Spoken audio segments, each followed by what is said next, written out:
Hi everybody, welcome to FNS Wrestling Podcast, episode 57. I am your host, with me as always, my co-host and teenage son Jackson. Say hello, Jack. Too much wrestling. Oh my goodness, this I was just telling you before we came down. This is literally the busiest week especially There's weekend of wrestling. Every day of the week. Monday, Raw, NXT, Dynamite, Impact. Yesterday there was 4 shows. You had SmackDown, Impact, ROH, Night 1 thing, and Rampage. Yep. And then tonight we got SummerSlam. We do. And Hooray. I think Ring of Honor's Night 2, right? You said? I believe so, yeah. So that's 2 shows tonight. We'll probably only watch SummerSlam. Yes. And then TakeOver tomorrow. So something every day of the week. Craziness. So we obviously watched Emergence. I watched most of one match, not Emergence, Rampage. I started to watch Emergence late last night, fell asleep during the main event because I happened to be on at the time. So I'll go back and watch that at some point. ROH, I'm hoping to get through too, but that's 2 nights. I assume the main event was Christian Cage, so you fell asleep during Christian I don't think Cage. it was. I think it was the tag team triple threat. Really? I'm not sure because I literally turned on just as that was starting and then fell asleep about halfway through it. So I'll have to go back and watch it again. But I'm going to try and watch a bunch of stuff. I don't know what I'm going to talk about for the podcast officially going forward, but I can tell you At least SummerSlam and TakeOver, probably. Yeah, I'm pretty sure you'll see a SummerSlam review and a NXT TakeOver 36 review, perhaps combined in the same episode. We already put out our preview episode for those 2 shows if you'd like to take a look at that. It went up yesterday, I believe. Yep. And also we threw in a quick chat about Emergence as well, but definitely not as in-depth or as thoughtful as our predictions for SummerSlam and TakeOver. But yeah, so it's just wrestling insanity. I also covered ROH 517 on this past Monday, if that's something that interests you. And just quickly, if you'd like to contact us, fnswrestling@gmail.com, FNS_wrestling_podcast on Instagram, or leave a comment in YouTube if that's where you're listening. I promise you will get a reply, possibly a shout out on the show. I don't know. I don't have a lot of banter this week because I feel like we're going to have a lot to talk about. Do you want to just get moving, or do you have something you wanted to say today? Yeah, I don't have much to say, honestly. I got this Lego tape thing, though. That you want to try? So I can put stuff on the shelf without them falling them over. on the shelf. It's like a strip of tape with Lego studs attached. I'm going to put it along here so then it's not taking up shelf space, but it's still like, you know what I mean? Yes, by here he meant the edge of the shelf. The edge of the shelf. He's going to try and stick them on to display them, which looks kind of cool. So that's your big plan for today. I'm hoping to get out in the sunshine. We're in the midst of a heat wave, so I love the heat, so I'm looking to get out there. But anyways, I think we should probably just get this show started, which means we'll move right into our first segment, which is news and rumors.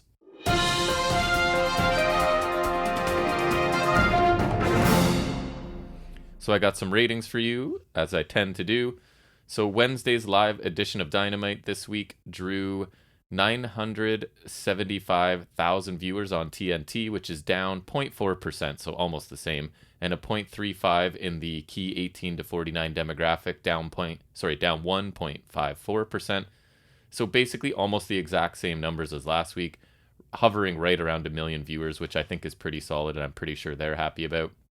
In contrast, Tuesday's live TakeOver 36 Go Home edition of NXT drew only 654,000 viewers on USA. So that's down almost 13%, 12.91%, and a 0.15 in the key demographic, which is down 21.05%. So that's kind of a significant drop in their numbers. If I'm them, I don't like to see anything go under 700,000. That seems sort of like the level I would be hoping for. Yeah. And it's the second lowest rating since NXT moved to Tuesday night. So did you say last week's Rampage did better than NXT? And that's coming up. Yeah, the first ever episode of Rampage last week. So obviously the second episode was last night, so I don't have the numbers for that yet. But the first episode drew 740,000 viewers and earned a 0.30 in the demographic. So that is a very good number. And as you can see, it's better than the recent NXT ratings. And I mean, technically this is AEW's secondary show, right? And it was the premiere, which I guess is a fair enough excuse, but and I imagine this week's ratings will probably be even higher for some strange reason that I can't put my finger on. Maybe there was a debut or something on this week's episode of Rampage. No, I forget. I haven't heard anything about it at all. I think the ratings are pretty low, actually, for this week. Any news? Nothing interesting happened. Any news for you? That's it for we'll ratings. get right to it. Yep. CM Punk did debut on Rampage, the first dance. It was pretty nice. He did have cult of personality, so he did. That's good. I'm going to save too much of my comments because we're going to review it We're in gonna the talk about Rampage later. in the any other wrestling business segment. Right. So we can confirm he did debut. I mean, he had to. If they didn't, There would probably have been a riot. there or would have something been that if whatever that the didn't United happen. Center there, it would have been on fire because they basically, without saying he was going to be there, said that he was going to be there, right? Yeah, So there was no way they couldn't cool. deliver. The crowd are like super happy. You could see he was kind of Oh yeah, for sure. about it, and it was really cool. It was a big moment. Cool, he's actually back, and apparently he was in talks with them for like a year and a half. No doubt, because Like, I saw a thing that he said he's very hard to. You have to wine and dine him, right? Like he takes some convincing. He said like the money wasn't a problem or whatever, and it was like he was just trying to see what else he could it's get, like, because he's a businessman. Right. Yep. But so it's cool to see him back, and we'll talk more about that later. We will. NXT, did you see this? They've confirmed, I think you thought that's what was going to happen, that Ridge Holland will face Trey Baxter on the TakeOver 36 pre-show. That's what I was So that's official. I mean, I'm kind of interested, to be honest, to see what a match between these two would look like. I'm not. I'm interested to see how much they're going to let Baxter get, or if it's just a vehicle for Holland to get. It's almost definitely a vehicle for Holland, which is why But I is don't it just care. going to be a convincing win? Is it going to be a squash? I'm kind of interested to see how it goes. So I'm not. I'll probably check Rich it out. Holland. I'm probably not interested. I know. What else do you have? So Nick Khan was explaining why WWE still puts out their events on through traditional pay-per-view, and so he was basically saying like, it's so people in certain rural areas can still watch it. Like if they're not having high-speed internet, they can still like watch it through cable and satellite and whatever. I guess that makes sense. And he's the chief revenue guy. It's probably not a huge number of people. I don't really know. I mean, even us, right? We have cable, but it's now internet-based cable. Do you know what I mean? Like it's but I guess people in the areas he's referring to won't have internet-based cable. I suppose. Only have a couple other ones. Christian Cage. Again, I'll talk about this when I talk about Impact, but he did officially retire the TNA Championship on Impact TV. I thought you were going to say he officially retired. Sorry, I paused there to take a breath, and it led you to believe a full stop. He's going to retire. No. So he retired it this week on Impact. I'm sad now. I think it's about time, right? This belt was gone and then basically brought back as a prop for Moose in a really horrible storyline with EC3. Remember, it was on my worst of list, I think, this year? Yeah, no, it was because Tessa Blanchard was off of TV. That's right. And then it was kind of made official just so it could be absorbed. And then... Well, I think it was made official because they knew Omega was winning and he wanted as many belts as possible, right? I honestly feel like that's part of it, is he's doing that belt collector gimmick, so give him both of the belts. And then as soon as he loses it, conveniently, now it's gone, right? So I think it was just part of that. It's one more belt for Omega to be carrying when he's doing this gimmick. And which, now that makes sense. It does. And now that that's over, the belt is gone. And it's good because... They need to get rid of that belt. They need to It's kind of ugly, but at the same time, I like it. They also need to, I think, move themselves away from that whole TNA branding because it sounded ridiculous. So I think that this is a good move. Anything else for you? I think that was just it's kind of reminding everyone that, hey, we were TNA. Our company had a really, really stupid name for many, many, many years. Yeah. Right. So Goldberg has 2 matches left on contract. Yay. Amazing. After his Lashley match, which, I mean, that's both good and bad, because I don't want him to wrestle more, but I also don't want him to wrestle more, and so this is probably, that's a low number. We can get through one more after tonight, right? No, 2 more after tonight. Oh, it's after tonight, there's 2 more. Yeah. Oh, I thought this was included. Because 2 matches every year until 2022, and he's apparently not proud of any of his recent matches. I mean, I wouldn't be either if I was him. Well, the mess where he... concussed himself before wrestling Undertaker, that's an all-timer. And then hit him with an impromptu brain buster. Yeah. Yeah. So what else do I have here? My last one, actually. Selfishly, I included this as news. 2.0, formerly known as Everrise, have officially signed with AEW, which I'm very excited about. I kind of love how they've looked so far in AEW. And except for this week's Dynamite. No, I will talk about that. Actually, no, on Rampage, they got treated even worse. I'm happy they got signed. They're a team that would never have gotten a real chance, I don't think, in WWE at any level. So I think, and I'm not saying they're a main event team or even a tag team championship team, but there's a place for them. They play a role and they play it really well. So I'm happy that they're Canadian. So I'm always happy when Canadians land a job. I want to be jobbing out to stay. Well, we'll talk about it. I liked it. So We're going to disagree on that one, I can tell you later. Next, WWE hires Molly Holly and Sean Daivari as full-time producers. Who I just saw Daivari on Impact. Yeah, Daivari has Impact. been wrestling on Impact a lot, so it's kind of interesting. He has, so yeah, I don't know. I don't know if... So this is not official, I don't think, but Impact Wrestling has reportedly signed Zicky Dice. I did see a headline that they signed a free agent. Zicky Dice. I don't think I've seen anything like official yet. So I've seen Zicky Dice on Championship Wrestling from Hollywood and a couple other indie places. He's got an interesting gimmick. He's like tattooed, kind of out of shape, wears a fanny pack, has like interesting hairstyle.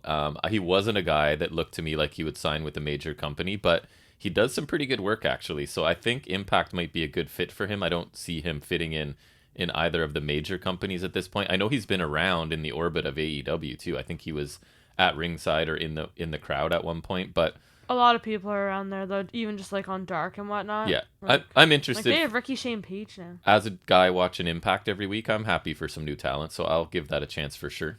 Next I have one that I double U'd at. So first double off, U'd at? Yeah, like okay. you. Yeah. Logan Paul will appear on this Monday's Raw. Ew. And he will be on John Morrison's Moist TV segment. That's fine. That's stuff I'll never see. So go ahead, Logan it's Paul. Like Ms. TV. I know. That's weird. Moist. And why wouldn't you go Moist CTV? Wouldn't that sound better? Because the term must see TV is like a term. Oh. I think it's even in my notes at some point today. That term. Anyways, it's all ridiculous. I'll never watch it. So go ahead. All the Paul brothers, whoever you are, stay on the shows I don't watch. It's fine by me. And Reigns says he'll leave WWE if he loses to Cena. So basically, he won't lose. Let's telegraph that match a little bit more, right? Right. So I don't think it was like officially confirmed, but I think he said that in like their promo thingy. Yeah. So I mean, it's not like I don't think anyone thinks that he's not going to win at this point. So that's just further telegraphing. It seems to be. I mean, maybe like, there's a major swerve guys, coming, brother. Cena's not winning, just so you know. Right. It seems that way. Anything else? No. All right, well, that's going to wrap up our news, and we'll move into getting to some of the wrestling we got to talk about this week, and that is our NXT review.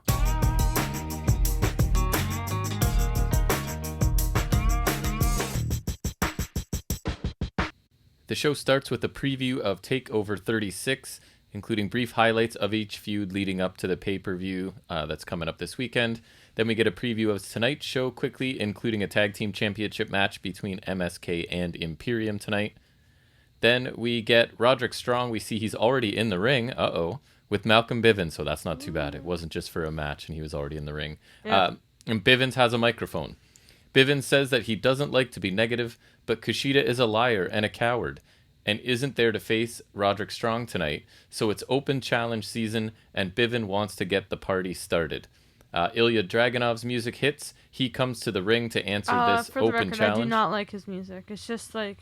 Yeah, it's very dramatic stuff. It's not very music. It's not it doesn't sound like a wrestling theme to me. It's like Imperium style, kind of like... No, but it's like guys like... Imperium's, it's at least like a... I don't know. I don't even feel like it really fits that much because like it doesn't sound like it's definitely not a North American standard entrance music for sure. Yeah, not some generic rock music. I was looking forward to Kushida Strong, but I think I might prefer this replacement match, to be honest, just because I'm curious to see Strong and if you're Dragunov, and when else are you gonna get that? I was looking forward to Kushida Strong a bit, but this is like a fine replacement. Like you're not gonna be disappointed. Like, oh, I was hoping to see this, but like this isn't disappointment. Although it's kind of a weird choice because you don't, like, looking at it to start, you don't really want either of these guys to lose right now. That's what you would think, but I don't think they give a damn about Roddy. Because Strong, in theory, is a #1 contender for the Cruiserweight. And he's got a new gimmick, which it has taken a big blow in recent weeks. And then Dragunov's #1 contender as well. So in theory, you'd think they could have picked anybody. I mean, I'm happy to get this match, but they could have picked anybody on the roster. Circumstances, maybe. Right. What circumstances, I guess? But anyways. This is the only opportunity, I guess. Commentary then start to defend Kushida and say that he's not cleared to compete. So it's not that he's a coward. He just can't be there. And we get holds and counters to start this match. There's a vicious chop exchange. Both of these guys, A, can chop like crazy, and B, don't mind being chopped like crazy. But then Roderick Strong trips Dragunov into the rope's throat first. Dragunov with a nice counter into a hard chop and then a nice looking senton. High knee and a suplex by Dragunov after some Roddy chops fire Dragunov up. There's a spinning back fist to the thigh, which I thought was kind of an interesting move by Dragunov, followed by a knee lift. Dragunov gets drop kicked through the ropes to the floor. There's a momentary distraction a bit later by Suzuki, and that allows Strong to send Dragunov into the steps on the outside. Back inside on the mat with more holds and counters before a German suplex by Dragunov, followed by by noticing that Roddy's back now is covered with blood, right? This is the point where I noticed it first on Roddy's back, and then obviously it was dripping onto Roddy's back. Coming from Dragunov's head somewhere, right? We get a Matrix move by Dragunov that I think always looks good. Kick and a suplex, whose face now we can see is a bloody mess as well. Dragunov runs at Roddy, but catches a knee to the face. Dragunov hits the Torpedo Moscow, as they call it, out of nowhere, and he pins Roderick Strong for the clean win here. Indeed. Dragunov grabs a mic after the match and just sort of yells for Walter to come out, but he doesn't, and then... Which I think is kind of cool, because, like, it's just so simple for Walter to come out. Like, right. That's what kind of would happen every time. And he just can't be bothered or whatever it is. So Dragunov is raging, Walter doesn't come out, and then it cuts to just Samoa Joe walking through the parking lot. So what did you think of this? It's kind of a different change of pace. Yeah, what did you think of the opener? I thought it was another good match from Dragunov, a solid opener. I just don't like that since Kushida is unavailable, they just use this to give Roddy an unnecessary loss. But like I said, I doubt they care. Right, they don't seem to. Dragunov could have had a squash instead, as could Roddy. Like, either of them could have had something else, I feel like. It was a good match, but like, I feel like it's bad timing. Yeah, it was an interesting choice they made, right, to put these two together. Right. I think, or they should have given like Roddy a decent opponent he can beat, given he's still gonna challenge Kushida. Right. It's not like his challenge is gone. Or they could just cancel it completely, because I don't think Roddy should have lost before a title match. Nor should Dragunov. But nonetheless, a good match, I thought. And Bivens will kind of address this a bit later, and kind of we'll see what he says about this loss. But I like the match itself, right? Hard-hitting, competitive, really good match. Yeah, just as a match, it was good. No doubt it was a good match. Dragunov gets a good win, and honestly, he lost to Roderick Dunn, Pete Dunne, last week, which was kind of surprising, right? So I guess Dragunov needed the win more, ? And they do seem to care less about Strong. But I thought Roddy looked good in defeat here. I mean, I can't blame him for not caring. He doesn't even have Tyler Rust with him. And I'm not always a big gonna let it go. A big blood guy, but I honestly thought it added to this match. I thought just that, especially the visual of like Roddy's back just this is kind of realistic, because they were just pasting the crap out of each other. And somebody else's blood all over his back was a really cool, I thought. Then we get a Kyle O'Reilly, Adam Cole prime target. They tell us it's up next, and it actually was, which is noteworthy for WWE, because they don't really get next very often. Right. We get highlights of the first two matches between these two. I find this interesting, that they're doing a prime target for this, because they already did Walter Dragunov. They did. It's not like a strict rule, but they tend to do only one. And then they did a sub-prime target, which was called something else. Target Takeover? Yeah, there you go. Maybe that's why they called it that, because they do usually do one per takeover, but since they knew they were going to do another prime target, they didn't want like 3 prime targets. I guess, because it kind of was pretty much prime. That. No, less prime. The more there are. 3. So each man, highlights of the matches and promos by each man in between them. Then highlights of the stipulations being made last week, which is the regular match, the street fight, and the Takeover Toronto if you know what if you want to know what the stipulations are. Takeover Toronto 2 specifically. And the pull apart that happened after that announcement of the stipulations. So Kyle speaks first, says that no matter what happens, he will get closure on this issue. Cole says that Kyle is kidding himself, thinking he was a major part of the process. Kyle would have been nothing without Cole, and would not even be in NXT without him. It has always been Adam Cole and always will be. Kyle has tricked himself into thinking he is on Cole's level. We get more highlights of previous promos from the feud before Cole says that at TakeOver 36, he will end Kyle O'Reilly, and that's undisputed. Then there's more highlights sort of them attacking each other, and that was pretty much it. It was kind of quick for a prime target, I thought. But what did you think? I find it funny, though, that they did a prime target for this, because they already did this for this feud, actually, and TakeOver Stand and Deliver. Yes. In the lead up to that. Which I thought was much better, but this was still good. Was this not the most one-sided prime target you've ever seen? Like, O'Reilly barely said anything. Yeah, Cole got to speak more, which makes more sense, because Adam Cole and Kyle O'Reilly's Kyle O'Reilly. That's a good point. This did a good job of recapping their feud. They both spoke well for what they can do. But it felt unnecessary due to the fact we already got one, which I felt went more in depth on their history and did a better job. Like, You're this right. just felt like it didn't really need to be here. Couple this with the fact they usually do one of these per takeover, and they already did one. Did a better one for Dragunov Walter. I don't really think this is needed. It wasn't bad. It was good enough, but when you kind of dive deeper, it's like it wasn't super in depth as other Prime targets. It wasn't as good as other Prime targets, and there's already one for this feud. So it, while not being bad, it really doesn't feel necessary. Yeah, it was like this feud is. I don't know how much it adds, right? Like we're pretty much at the point where they just it doesn't need to add fight. much. It just doesn't feel needed. But I thought it was good, right? They look really good and they're all put together really well, but it felt shorter than previous ones. And like I said, a bit more one-sided because it really feels like they know, like you said, how much better Cole is on the mic, and maybe Kyle has trouble keeping up. I don't think he's looked great in, like, Kyle's fine, but when you're in direct comparison to somebody who, and I'm not even a huge Adam Cole fan like you are, but I can't deny that the guy's unbelievable on the mic. And when it's like week after week, Kyle's like presented right beside that, it's really easy comparison to make, right? And it's not favorable to him. But honestly, if it weren't for Cole's speaking skills, I would probably be less interested in this third match, right? Because this has kind of been going on for a while. And I like Kyle, but he's not on Cole's level, at least in front of a microphone. And in the match, it should be more competitive, but Cole's kind of killed him on the mic, I think, a little bit. All right, so Hit Row make their way to the ring as we get replays of Legato's attack, leading them to stealing Swerve's grill. I think it was last week. I think he took it back he took it back. That's this week. Oh, right. Right, I think.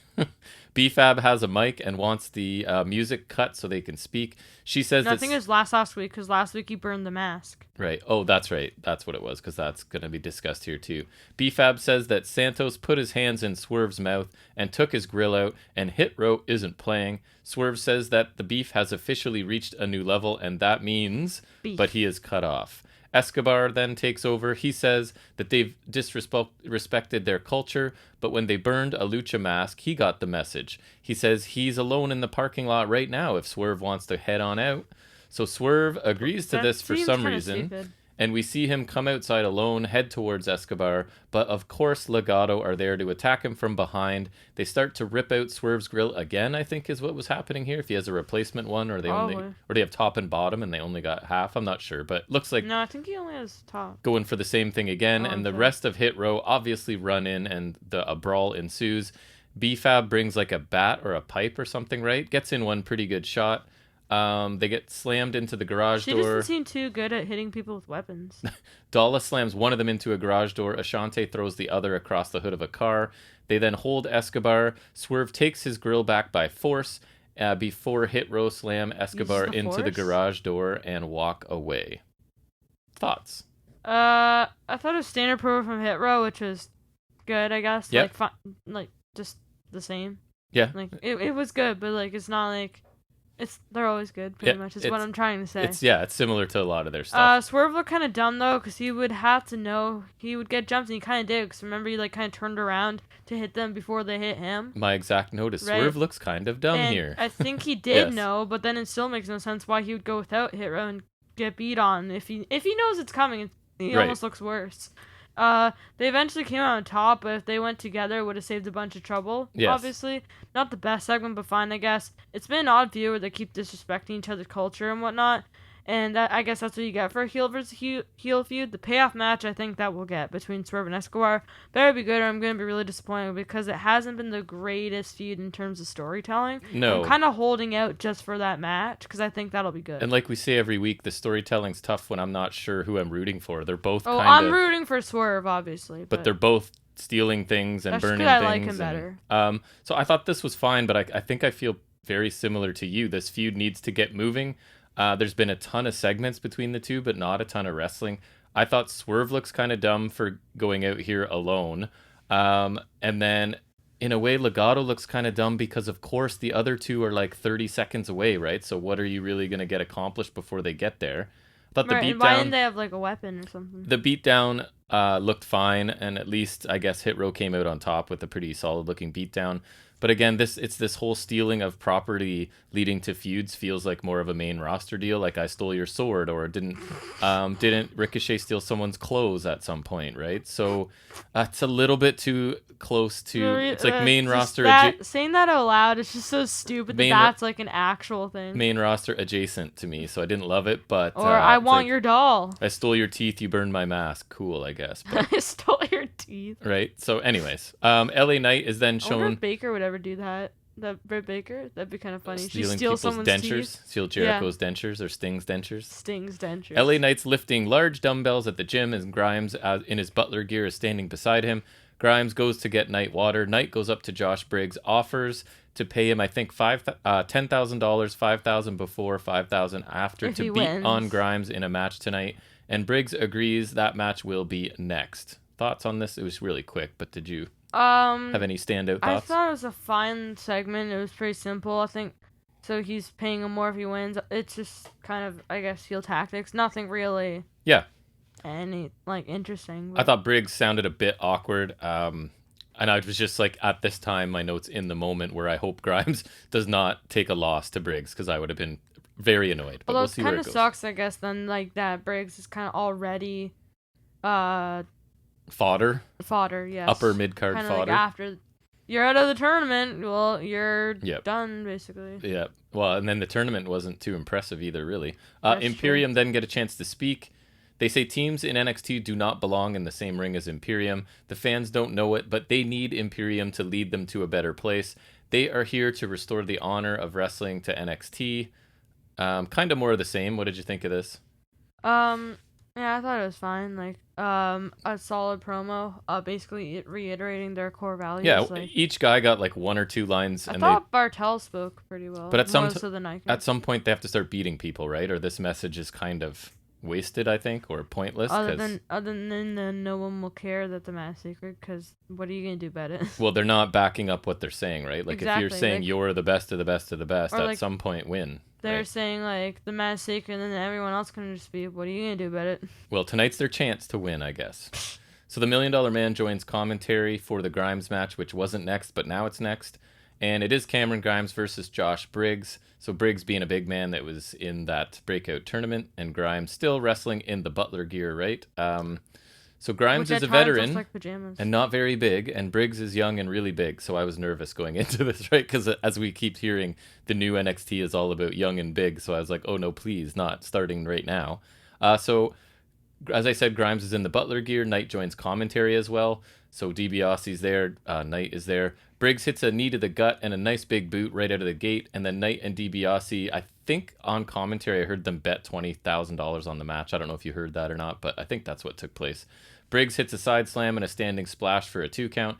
Then Grimes hits running forearms, his fall-away moonsault slam, and the cave-in kind of out of nowhere for the clean win here. Knight then quickly comes in, hits his BFT to Grimes on the floor. Yells at he stood up and then turned around and hit DiBiase, and I was like, knew it. It was so predictable. And then yells at DiBiase as this ended. What did you think? So I thought it was a fine enhancement match. Kind of sucks that Briggs is already kind of fodder, but he seems to be the kind of guy they would want to push right now. Yeah, he is a big dude, and he's a vet. Like he's not young enough. I don't know how old he is. I know he's been wrestling for a while, but good win for Grimes, I guess. And Knight turning around and hit DiBiase could not have been more predictable. Like I literally called it. Like, I like this. I think it's what it needed to be. Briggs looked good for a little bit before Grimes gets to hit his sudden finisher and wins clean. I'm not sure the Knight Grimes feud needed this match, but it's nice for Grimes to pick up a win. I'm always happy to see. Mm-hmm. I just worry that means maybe he's not winning at the pay-per-view. I don't know. Although he's got momentum, right? So we know that's the biggest thing. He has to win, I think. So Johnny Gargano, Candice LeRae are backstage talking when Indy Hartwell walks up to them wearing an Index t-shirt. She's been seeing a lot of Loomis lately, summarizes some of their dates, and that they're apparently thinking of getting matching tattoos. Candice objects to this, as any mother of an adult daughter that's not really her daughter would, I guess, and says she's ready to take things to the next level. Johnny suggests that Index should have a mixed tag match, as Loomis sort of sidles up to the conversation. Indy makes a joke about Loomis eating pie, as Johnny and Candice are left wondering what she meant. What are your thoughts? Lame, do not care, boring, stupid, bad. End my suffering, take this off TV. Well, you're done with it, eh? Yeah, it's so stupid. The way it had to have a segment, at least this one was pretty quick, and I'm just wondering how many more are we going to get this week? Is this one of 3? I can't complain about this every week. It's the same stuff every time. It's fine, I guess. Talented people performing not so great stuff. Mackenzie is then talking to Zoe and Io Shirai. She asks how the bond building between the two is going. Zoe says the friendship won't happen overnight. Io interrupts to say that it's not about Zoe and Io, but about defending their tag team titles. And that was pretty much it. Thoughts? This is fine, I guess, but really after that last segment they have some work to do to get me invested in this. Yeah, I kind of like the idea of they're a successful tag team with one member really trying hard to get approval and the other one just trying to win matches and not really. It could be interesting, I think. If it's done well. It needs to be explored in segments that are a whole lot better than that one that was in the Japanese restaurant, though, right? That was a low point. Yeah. There is potential for this story, I think, but I really like Zoe Stark. But again, they might be asking a lot of her to carry most of the speaking roles, but if this is, again, a refocus on developmental, this is what you're going to get, right? I guess. What's her weakness? Speaking, character stuff. What do we need to have her do lots of then? Speaking. Right. So that might be what's happening here. Right. Frankie Monet and Robert Stone are now facing Index in a match here. So Indy Hartwell. This just looks so bad. Dexter Loomis. On paper, not great, but maybe it's amazing in ring, and let's see. It's not. Highly doubt it. Robert Stone's hair is amazing here, though. It's pretty. As a heel, it's terrific. It's about 10 notches below the Young Bucks obnoxiousness, but it's something. Yep. Indy sort of does Loomis's slithering around thing and is like mimicking Loomis's movements. And she's like, kind of being funny. All monotone and whatever, but it just doesn't really work because she hasn't been like that. Her mimicking his stuff made me laugh a little bit. I'm not gonna lie. Indy and Beth share a look before the match, and Barrett is annoyed. Stone grabs onto Loomis's ankle, escapes the ring, but Monet throws him back in, which I thought was an interesting. Again, I'm not sure what Frankie Monet's doing, but anyways, she puts him back in. I don't really care about them anymore, so. All 4 in. Index dominate with stomps in opposite corners. Stone is dominated. He has to look absolutely ridiculous. I get he's a comedy character, but he is quite a capable wrestler. Not that you would know it from anything he does in NXT. So he's dominated. Monet is embarrassed. She grabs Loomis's ankle, and he drags her into the ring. The ref then throws Monet out, and she's never to be seen again, right? Like, I was wondering. She's just gone. She got out of there. Maybe that's smart on her part, right? Like, get distance from this whole little scene. Yeah. Get thrown out. I wouldn't want to be around She went off script even, maybe. Like, I'm just going to get thrown out. Kamea misses an elbow drop. Indy shoves Kamea into her corner. Stone accidentally makes a tag, but clearly wants nothing to do with Dexter Loomis. Loomis dominates Stone some more with a bulldog and a spinebuster. Kamea tries to break up the tag, but lands on Stone accidentally. We get a single leg crab by Kamea. Indy crawls toward Loomis and is close enough to tag him. She's in a submission hold, but Loomis doesn't tag. He lets her get to the ropes instead, right? Instead of reaching out and tagging and saving her, he just lets her climb to the ropes. I don't know. It's weird. Stone misses a leap over the top really badly, and Kamea hits Loomis before Indy takes her back in the ring and taps Kamea out with the silence submission hold. Index slither around the ring. Indy goes to Beth, gets something from her, oh boy, before heading back to the ring. Was that what she did? I thought they were talking. I was like, what are they doing? She gets on one knee and proposes to Loomis, who nods since he can't speak, and they kiss as Beth... Is he mute? As Beth freaks out. Yeah, I guess. Is he unable of speaking? Oh, that I don't know. That's what I mean. Like, is he a mute That's guy? A great question, but this feud will have to go on another 8 months before we find that out. What did you think of this masterpiece? No, Roger, I give it 8 weeks. 6 stars, brother? This was boring and really bad. Loomis matches always bore me. Indy is still new and not fully good yet, and Jessica May is a trash jobber at best, and Robert Stone is primarily a manager. Couple that with this crappy Index storyline, and this is a flaming pile of garbage. Wow. Indy proposing to Loomis is also stupid, and oh my god, so dumb. As one, they've been dating for like a week.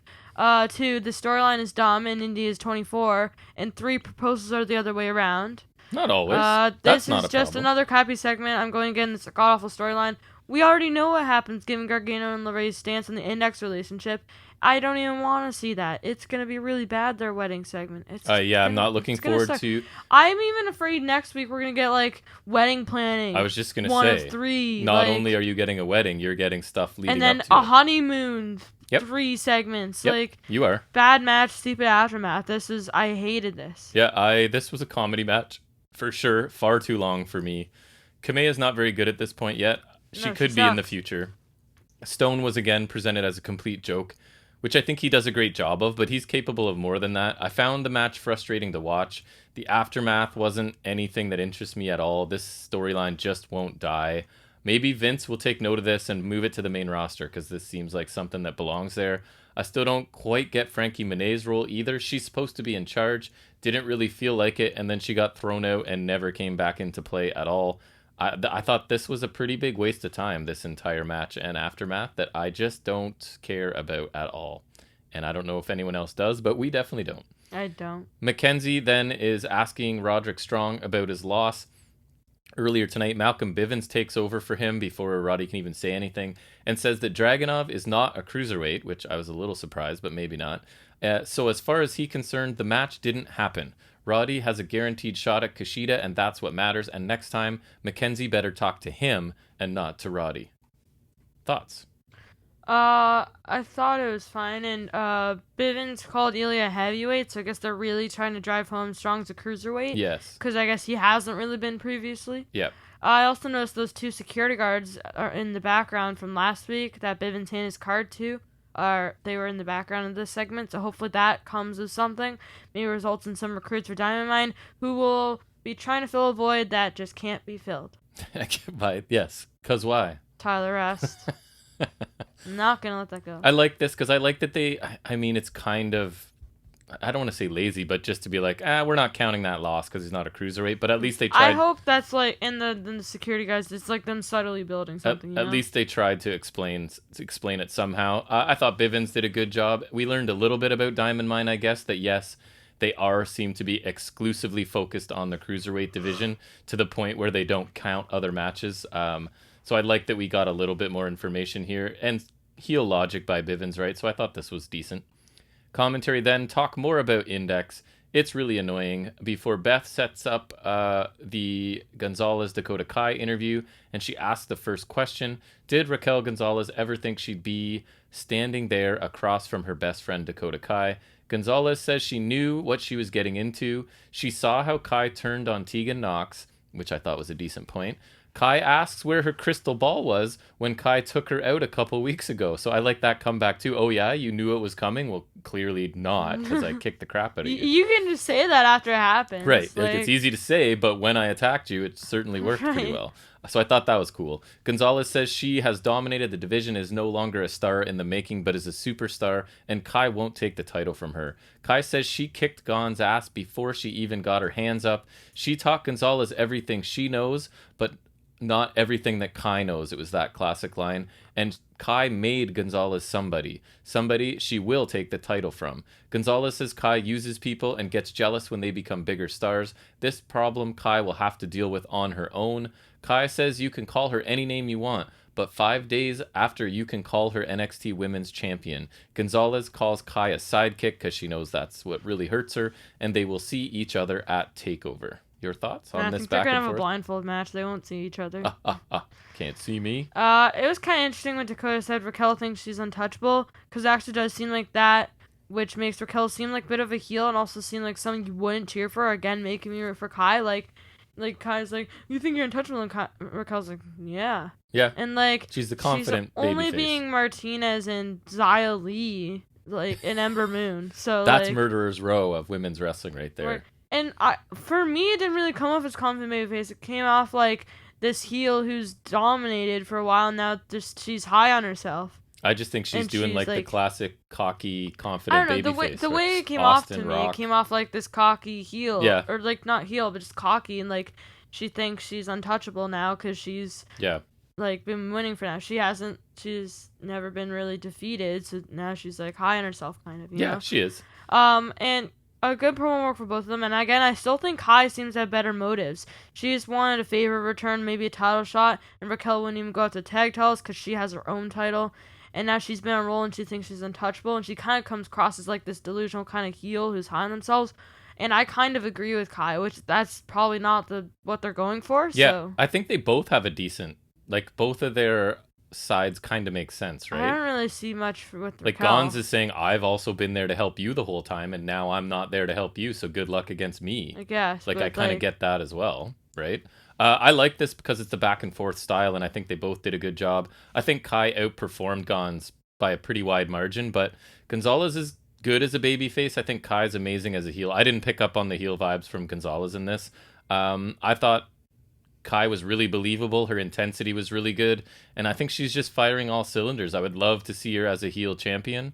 I'm not sure it will happen, but I hopefully in the not too distant future then. We then go back to the breakout tournament that we've been loving so much. It's a semifinals match between Carmelo Hayes, who we at least have been impressed with, right? And we like him, and Duke Hudson. So they show brief highlights of each man's first round match with tweets on screen from each of them towards the other. I didn't make note of specifically what they said. It couldn't have been that exciting. Hudson overpowers Hayes with a shoulder tackle early on. We get headlocks and escapes. Lot of headlocks going on I wasn't a huge fan of. But then a springboard clothesline by Carmelo Hayes. Hayes gets picked up for like a back suplex, but instead Hudson just throws him over the ropes to the floor. Jawbreaker and a kick to the head by Hayes a bit later. We then get a kick to Hayes' head as he's over Hudson's shoulder. I didn't quite know how to describe that, but it looked kind of cool. And then an overhead belly to belly by Hudson. Axe kick sends Hudson to the floor. Slingshot DDT by Hayes onto the apron, and Hudson landed pretty hard on that. It looked pretty good. Hayes gets caught up top, but he uses a small package for 2 and then hits a lung blower. Is that the lung blower they call the back break? Well, I don't know. Somebody miscalled one this week. Yeah, I forget. I don't know if it's this one or on Dynamite, but anyways, somebody did this week. Hayes up top, hits a leg drop to the back of Hudson's head as he was bent over. Hayes gets the pin, advances to the finals. And after the match, he's asked how he'll handle Odyssey Jones next week. Hayes says he's predicted he'd get to the finals, and he's constantly facing men much bigger than him. Just like in video games, you face a final boss in the end, and he is that final boss for Jones, who then comes out and sort of stands beside him. Jones laughs at the idea of Hayes as the final boss. His laugh was really annoying. I was fine with the promo until he went like, ha ha ha ha ha ha. He says really when he wins, the NXT universe will sound the alarm, and he makes some sort of noises and gestures to end. I find him really annoying now. Yeah, he's not my favorite. A decent match. This tournament is still yet to produce anything actually interesting. Honestly. He's gotten some good offense. I'm still not a fan of his finisher, but good for him for winning, as I think he should win the tournament. Fine promo from Hayes. I still don't like Jones. He's like, one, he just doesn't seem that good in the ring. 2, no, he doesn't so far. I don't know what his character is. 3, he's kind of like Shotzi Blackhearting with these annoying noises randomly and whatever. Ooh. Oh, that's the kiss of death. Poor Odyssey Jones. I don't hate him that much yet, but I like this better than most, maybe all of the other tournament matches. I liked it, but again, nothing has blown me away at all or even close to it this tournament. I really think they have something in Carmelo Hayes, though, if they can look past, like, he's not a big guy, obviously. Hudson was fine in his role. Both these guys have pretty good charisma, I think. Hayes' promo afterward was pretty good. Jones made me cringe a little bit just with some of his antics and stuff. But he clearly has charisma as well, and that sort of like over-the-top stuff is what Vince and I think the main roster people like, right? Like larger-than-life character as well as physique. Right. So I imagine he'll be on Raw or SmackDown quickly. Yeah, but I don't see that larger-than-life character. I think he's like, I don't know, he's not shy at least at this point. We'll see what he can turn into. It doesn't even seem like a character. He just, like, I don't see anything. We then get a JC Jane promo where she talks about how they won't be silenced and they have been caged for far too long. Probably. We're going to feel them in our souls when they break free. And she's talking about her and Gigi Dolan, is that right? Well, she could have been in a zoo talking to the animals. But that's who her partner is, right? Yes. Okay. I wasn't sure if I was remembering correctly. They may be affiliated with Mandy Rose. Right, we don't know. What did you think of this? It was like a dark sort of It was goth fine. It was aesthetic. pretty similar to Dolan's, which Yeah. I guess that makes sense. Yeah. I still can't really tell what the gimmick is, and I would like to take the time to say her name is pretty bad. It's just JC like Jane. It's like it's not sort of suiting the character they're trying to present like, either. Right, and it's just like I don't know how to describe it, but it's just like not good. It's just like it feels kind of repetitive. Like Yeah. It's alliteration and sounds like the same in both. Yep. It just doesn't sound like a real name. I like the dark look of this. It's really common use, and it kind of depends where they go from here, because they always start out stuff like this. I like it, and then it kind of goes nowhere. So it wasn't bad. Her delivery was really deliberate, I thought. We'll see where it goes. Honestly, I kind of feel like they have so much women's talent right now. What about just replacing 205 Live with a women's show? I honestly think they could do it. An hour a week of just the women. I think they could do. I don't know, but it would be more interesting than 205 because that has non-cruiserweight wrestlers now. They literally said that there's going to be like non-cruiserweights on a cruiserweight show. So like, what's the point of it even being there? I imagine they're going to see if people watch it at all, and then it'll be some sort of rebrand, or they'll say that the 205 means something else or something. Or that they'll just get rid of it and just like replace it rather than rebranding. Yeah, that's possible too. So MSK are shown quickly getting ready for their match, as Beth tells us it will be next. And then instead, I don't like when Beth talks. What's actually next is Cameron Grimes backstage. DiBiase comes in saying he thinks maybe they bit off more than they can chew, and he apologizes to Cameron Grimes. Grimes says he got himself into this. He came into money, and he lost his mind. DiBiase gave him the chance to be $1 million champion, but he dropped the ball. But when he stopped believing in himself, the $1 Million Man believed in him. He says he's not a butler, and after NXT TakeOver 36, they'll be $1 Million champions and going to the moon. DiBiase laughs and says, "That's my champion." Thoughts? So I guess you can see what DiBiase, he was just trying to get Grimes to believe himself again. I didn't mind him being kind of insecure, and then it's kind of like they're doing the Dark Order thing with Paige, but not very well, and with DiBiase. I thought about that last week. So he's kind of like turning around and believing himself, and I guess it was fine. And this is where Grimes needed to be ahead of this match, so I got it where we need to be, I guess. Yeah, I like the intensity from Grimes, and I hope he's back to more of the redneck millionaire thing that we really liked, not the butler type. I feel like he'll be a good babyface. Like, he's popular, but I miss him as the heel. And I just hope whatever character he does, it doesn't get forgotten that he's awesome in the ring, right? So I think I like this partly because it feels like we sort of rounded a corner into the home stretch of this story, I hope. And maybe it's going to end at TakeOver, so we'll see. I think it has to. I think that's what I'm optimistic about. It's weird. It's been running, I think slightly shorter than the Cole and O'Reilly feud. Right. But almost the same span, which doesn't feel right because I don't... But it feels like it gets more segments per week sort of thing, right? And like it feels it's getting less 2 important or 3. to me. It's literally over a unsanctioned title. And right. SLA Knight and a butler Ted job. DiBiase, and I just don't understand how it's lasted this long. I don't mind like lengthy stories and stuff, but this one hasn't been for me. It's like, kind of too much like humor. Cole and O'Reilly, sure. Even Cole O'Reilly, I'm kind of like, if Cole wasn't so good to talk me into this match, I don't know. Yeah. It's been lengthy. Anyways, tag team championship match is next. MSK defending against Imperium. Commentary tells us that MSK are tired of their title reign being called meaningless.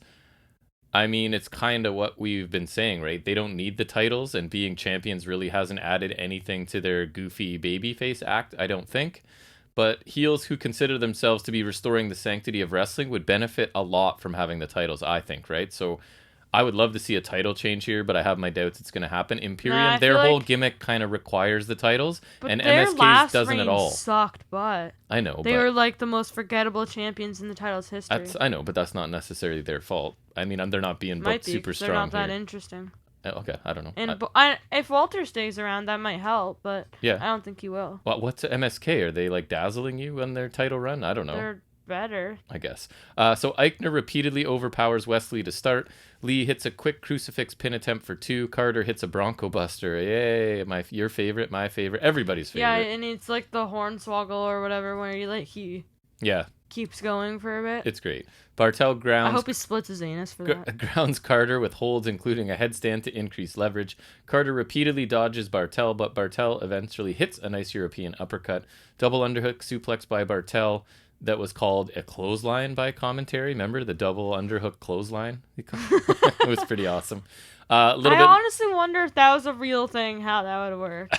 Later, a little bit later, you have to try it with your fingers. I imagine, right? So picture it in your head if you can. So you have him, like, you're behind him, right? And you, like, you know how you would set up for a tiger suplex? Yeah. You, like, kind of do that. And then you hold the two arms there with one arm. And then you club kind of go beside him and then clothesline him, I guess. Sense. That's the only way I could see that working, but even then, that's extremely, like, convoluted. It is. Later, MSK double team Eichner with kicks and stomps before attempting stereo suicide dives that are sort of caught by Imperium, and they get slammed to the floor. Stiff clothesline out of the corner by Eichner to Lee, and Imperium isolate Lee in their corner for a bit. Eichner launches Lee at one point into the turnbuckles. The ref checks on him before Imperium hit their... it's like a double drop kick. I like it when Lee's hanging upside down in the ropes. One guy in the ring, one guy on the apron. The drive-by, and then the other hits like a basement drop kick. Exactly. Yeah, I like it too. It looks when good. They hit Walter comes down to the ring as Carter finally gets his hot tag. Carter dominates Eichner with a high knee and a kick before tagging Lee back in, which is one of my pet peeves, right? Because Lee had been like beaten on and isolated. Long enough, right? And then he was out for 30 seconds. Yeah, he's like right back in. They hit their moonsault shove combo thing. Walter briefly interferes. Imperium set up for the Imperium bomb as Ilya Dragunov runs down European to even bomb? the numbers. Sure. I hate when they call it like just use the name and then it's so lazy. Bomb after. So lazy. Whatever. As he and Walter engage on the floor, MSK hit their finishing move. What is it? The blockbuster spine buster, I think.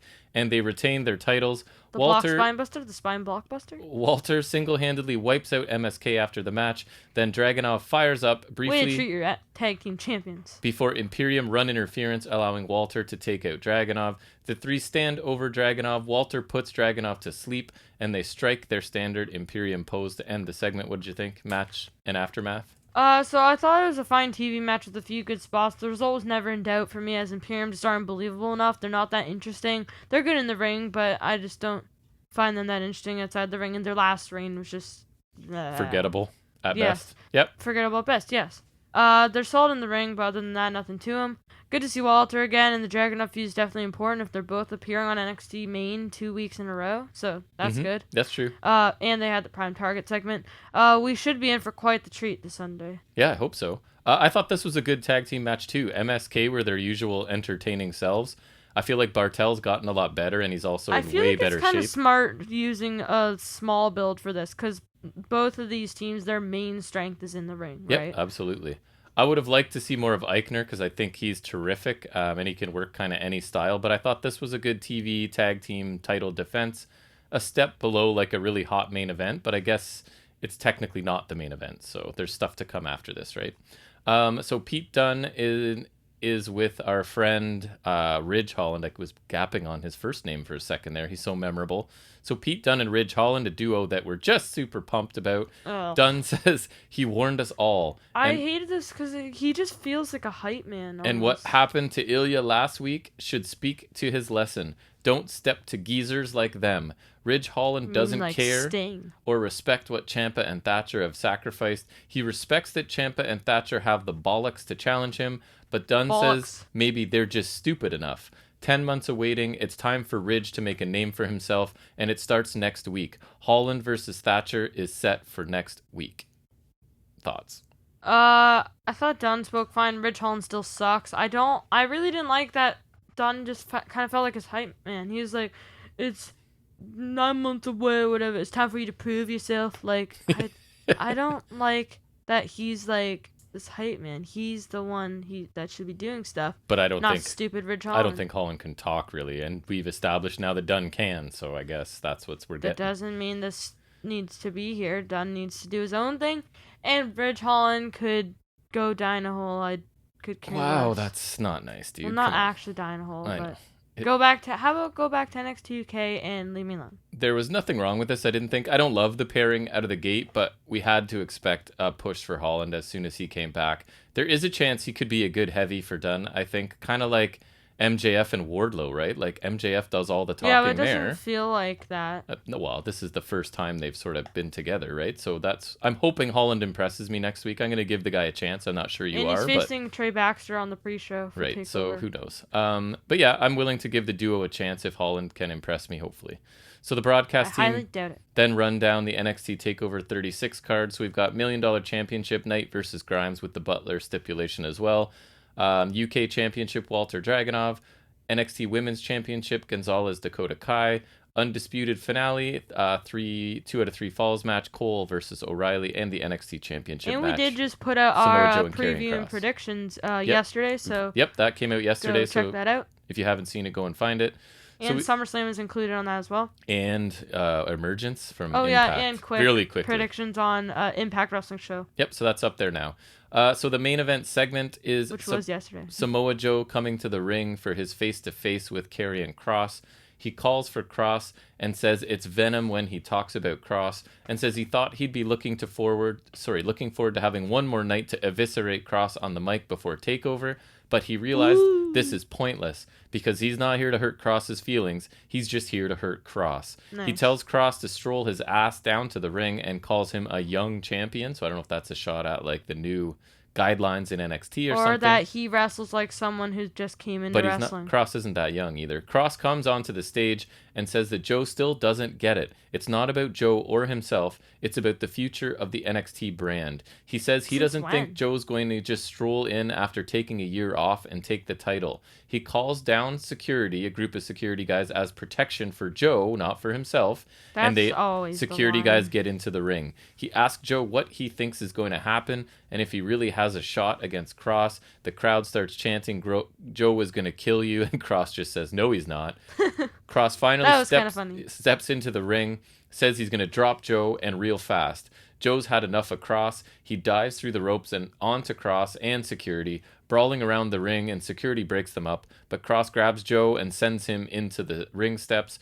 Kross goes to hit his Saito suplex to Joe through the announce table, but Joe counters and sends Kross over the guardrail. They continue until they get broken up. Then Kross spears Joe and the security team through another guardrail that you were sort of noting in the moment. Both of them released really I quickly. Think neither of them look that Gimmicked.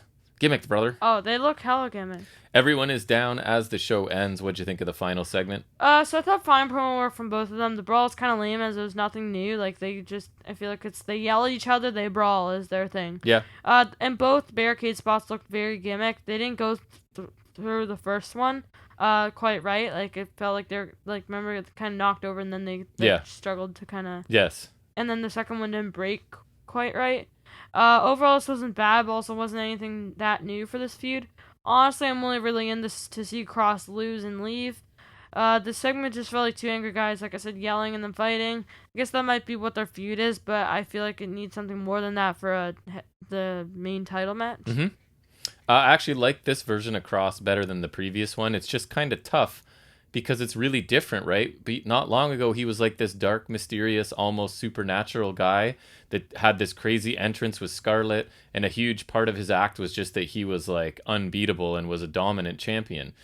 So now it's kind of shifted. I do like this better, though. As a final segment before a TakeOver match, I thought it was pretty good.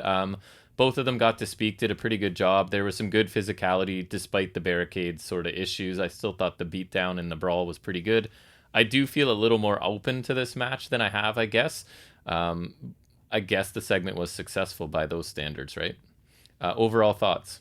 So I thought the opener was a solid one and good enough replacement for the advertised match it was replacing. Prime Target segment was good, but suffered from their already having been one of this feud, which I thought or did like the one job and a better. half even, yeah. Right. Hit Rose promo was fine, and the brawl was fine as well. The Knight and Grimes segment was decent, and Grimes vs. Briggs was a good enough enhancement match. The Waze thing was lame. I didn't really care for Zoe Io's interview after that segment. It wasn't bad, just I'm kind of soured on that for the time being. Yeah, that the mixed tag was fair. Boring, not good. The aftermath was equally as garbage. We all know what's coming, and I didn't like this. I don't like what's to come either.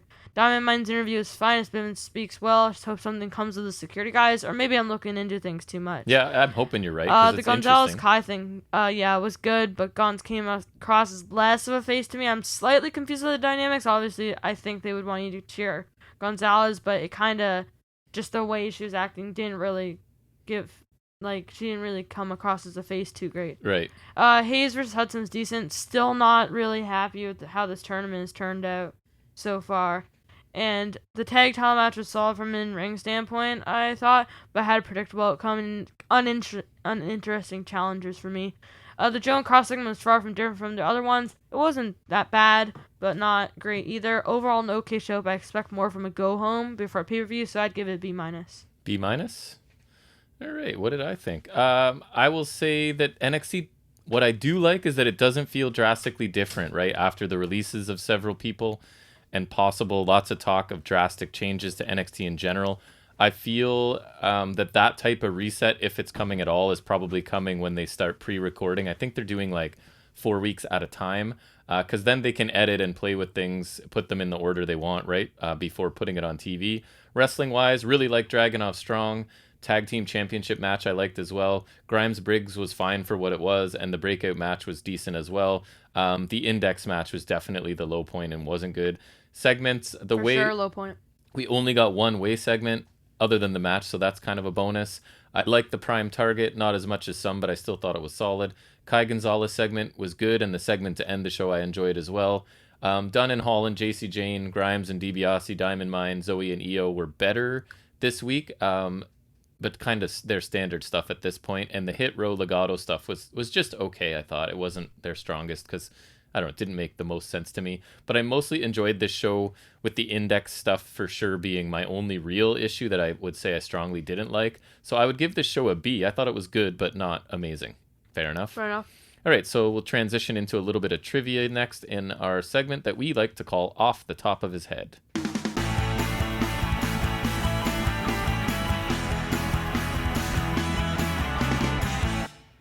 All right, so you ready for 20 more general wrestling and if anyone questions? hears any sounds, I am eating a Blizzard. So, yes, you just got a Blizzard delivered. I did Pretty just nice get a deal. Blizzard. So play along with us at home. This is from No DQ. I've just sort of been going through. They have 3 really good quizzes, so I'm on the second half of the second one. And if you do better than me, feel free to rub it in my face, and I'll shut you out. It's going to be tough. He does pretty well. So question 1 of 25, I believe. At what WCW pay-per-view event did Goldberg turn heel in the year 2000? Do I have options? You do have options. Would you like them? Yes, please. I have no idea. Slamboree, Great American Bash, Bash at the Beach, New Blood Rising. Oh, it's a New Blood Rising. I think that's right. That is not correct. It's the Great American Bash. Oh, my first guess was going to be Slamboree, but then I was like, New Blood Rising seems like it would have been only in that year. So. Yes, that's what I was thinking too. Exactly my theory. What was the main event at the very first edition of WCW Thunder in '98? Oof, I should know this one. You want options? Options, because I don't know. Nash DDP, Hogan Sting, Goldberg Raven, Luger Giant. Can you give me the options again? Kevin Nash DDP, Hogan Sting, Goldberg Raven, Luger Giant. Nash DDP. Nash DDP is correct. Yeah. Nice. Who threw Rey Mysterio and Aleister Black off the roof at 2020 Money in the Bank? Baron Corbin. Baron Corbin. King Corbin is correct, technically. Which city hosted the first Survivor Series pay-per-view? You want options? Mm-hmm. New York, Richfield, Los Angeles, Auburn Hills. I want to say LA. LA is not correct. Richfield, Ohio. Oh. What was the name of the TNA faction that was started in 2010 by Kevin Nash, Scott Hall, and Sean Waltman? I think I know this one. Options? The Band, EV 2.0, Immortal, and Fortune.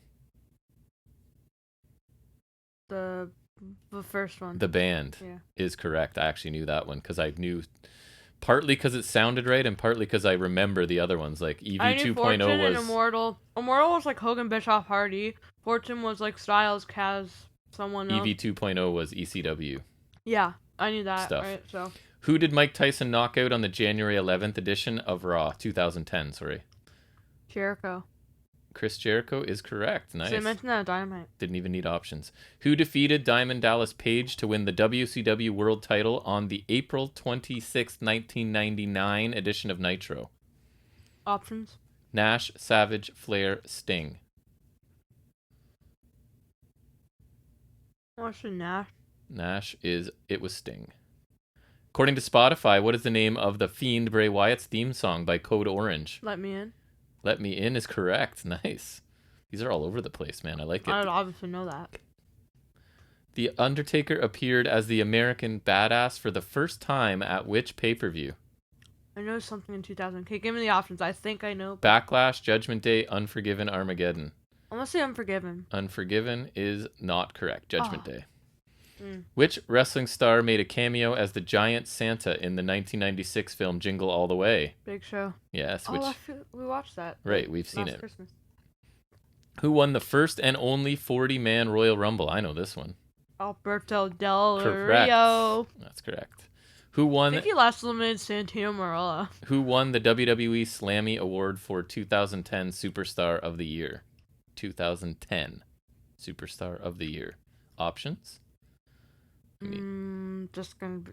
Actually, yeah, just in case. Cena, Orton, Miz, Sheamus. Cena. John Cena is correct. What playing the odds there?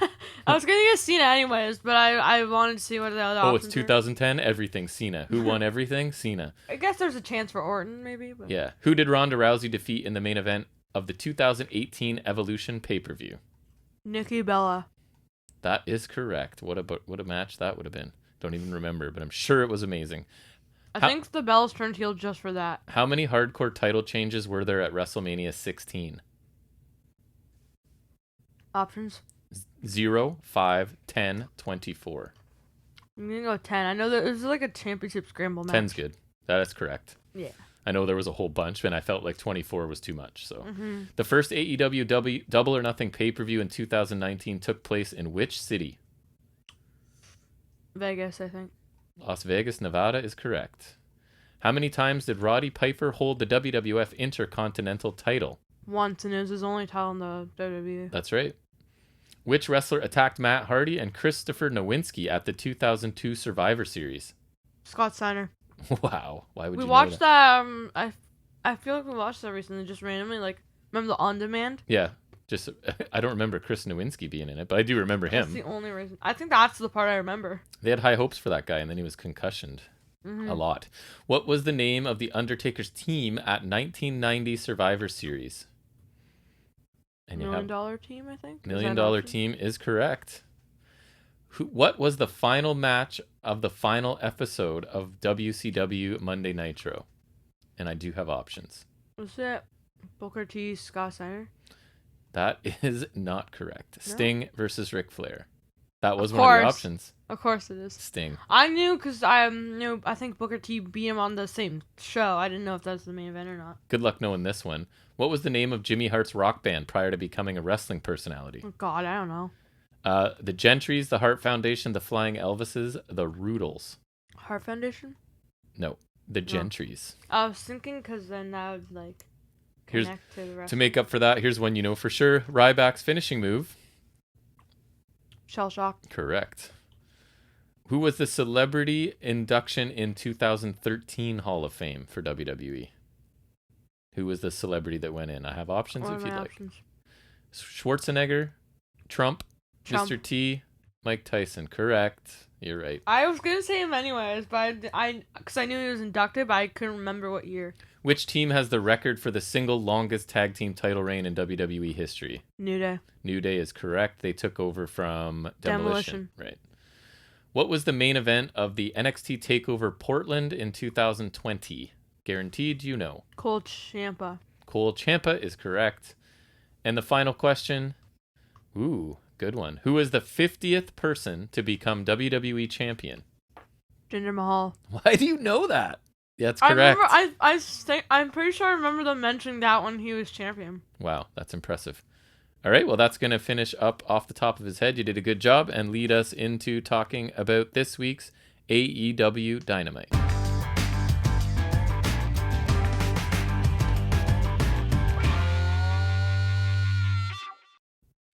And so we start oddly with Jon Moxley and Eddie Kingston making their way through the crowd. Yeah, very unique start to the show. Not a match or a promo. People cutting through the crowd. And there were different tunnels, kind of like scaffolding-looking entrances. They almost look like the Omega symbol. Yeah, it is nice to get even just slight set differences when NXT is exactly the same every week all the time. But they seem to have improved lighting tunnels on Rampage, I noticed. Yeah.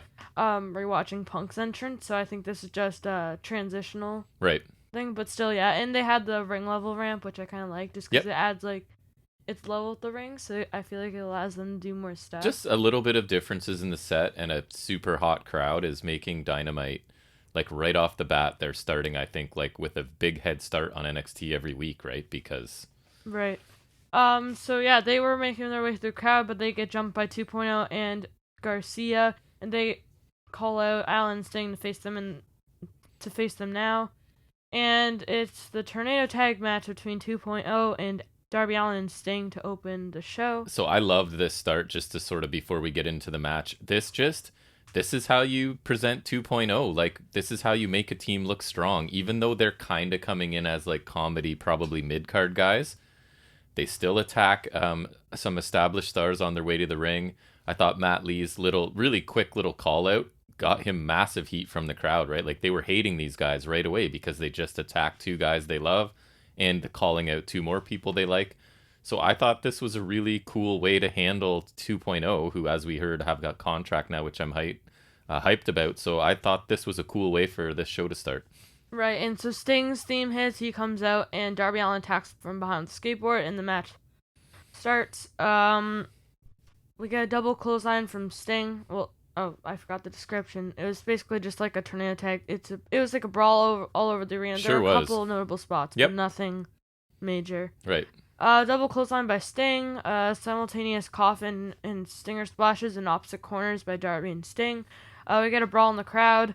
You still got it, chance go for Sting. I don't know where they're coming from, but the brawl goes to the concourse. Garcia whips Allen to Lee, who kind of props him up into a lower part of the ceiling to smack his face off of. Yeah, that was a pretty innovative spot, because like brawling into the crowd is never my favorite thing, because it sort of, I find, limits everybody involved. But they found a couple, and that was one where they sort of lift him up past the doorway and smash him into like the wall ceiling above. It looked cool. Right. And then Darby walks down like this rail through the stands, and he dives on the 2.0 in this area in the stands. Yeah, he just kind of walks down a good chunk of the railing there, right? Or the rail, I don't know, whatever it is. Yeah, it was cool. Eddie Kingston comes in to take out Garcia and take him away. 2.0 hit Darby with the double suplex on the back of his skateboard on the ramp, which is really cool. There's no way that felt good, man. That looked cool. Crowd count punches by Sting are interrupted by Parker. Thank you. 2.0 hit a double powerbomb to Sting through a table, which is immediately no-sold. Sting hits a double Scorpion Death Drop, and then we get something we've never seen before. A double Scorpion Deathlock by Sting for the submission victory, which I know I've seen at least Natalya do that. I was just going to say, haven't we seen Natalya do this sloppily? This one looked okay, multiple times, maybe. So we're going to disagree on this, because I like this quite a bit, actually. I don't understand how you like this. Because this is exactly what 2.0 is for. You want them jobbing out to like a 60-year-old man? Yes, they are a comedy mid-card team. No one should be jobbing out to him. This is what they're here for. I thought this was great. The energy, one should be there for jobbing out the energy of the crowd was huge and contagious, added to this match a bunch. I love the way 2.0 was booked. They got some offense in. They got to look good here. They got a pre-match attack. There was a couple really cool spots with Darby on the skateboard, into the ceiling, etc. Even the Sting power-up and the sort of going through the table and getting up right away didn't bother me at all. That doesn't make sense. Because it's two guys putting him through a table. It makes sense because it's 2.0. I don't know how to explain that to you. Though. But that's just it just fits here. If you're gonna have Sting do that to get a pop out of the crowd, this is the team to do it against. I thought this was the perfect role for 2.0 because they did get a little bit of time being serious. So it's not like they're a complete joke, kind of the way they were booked in WWE. They can cause some damage, especially clearly not when they're combined with Garcia. So the crowd loved this. I liked it more than I really thought I would. I thought this was a different opener from what we're used to and what I was expecting, but I really liked it. And I think 2.0 is pretty much being booked perfectly at this point. I know you're going to strongly disagree, so go ahead. Do you like Sting? I don't like Sting, but this is But the you use like for Sting. them. The Sting is here. They're going to use Sting. This is, in my opinion, the best way to use him. He didn't have to go in the ring one-on-one against anybody because it's Tornado, so there's action going on everywhere.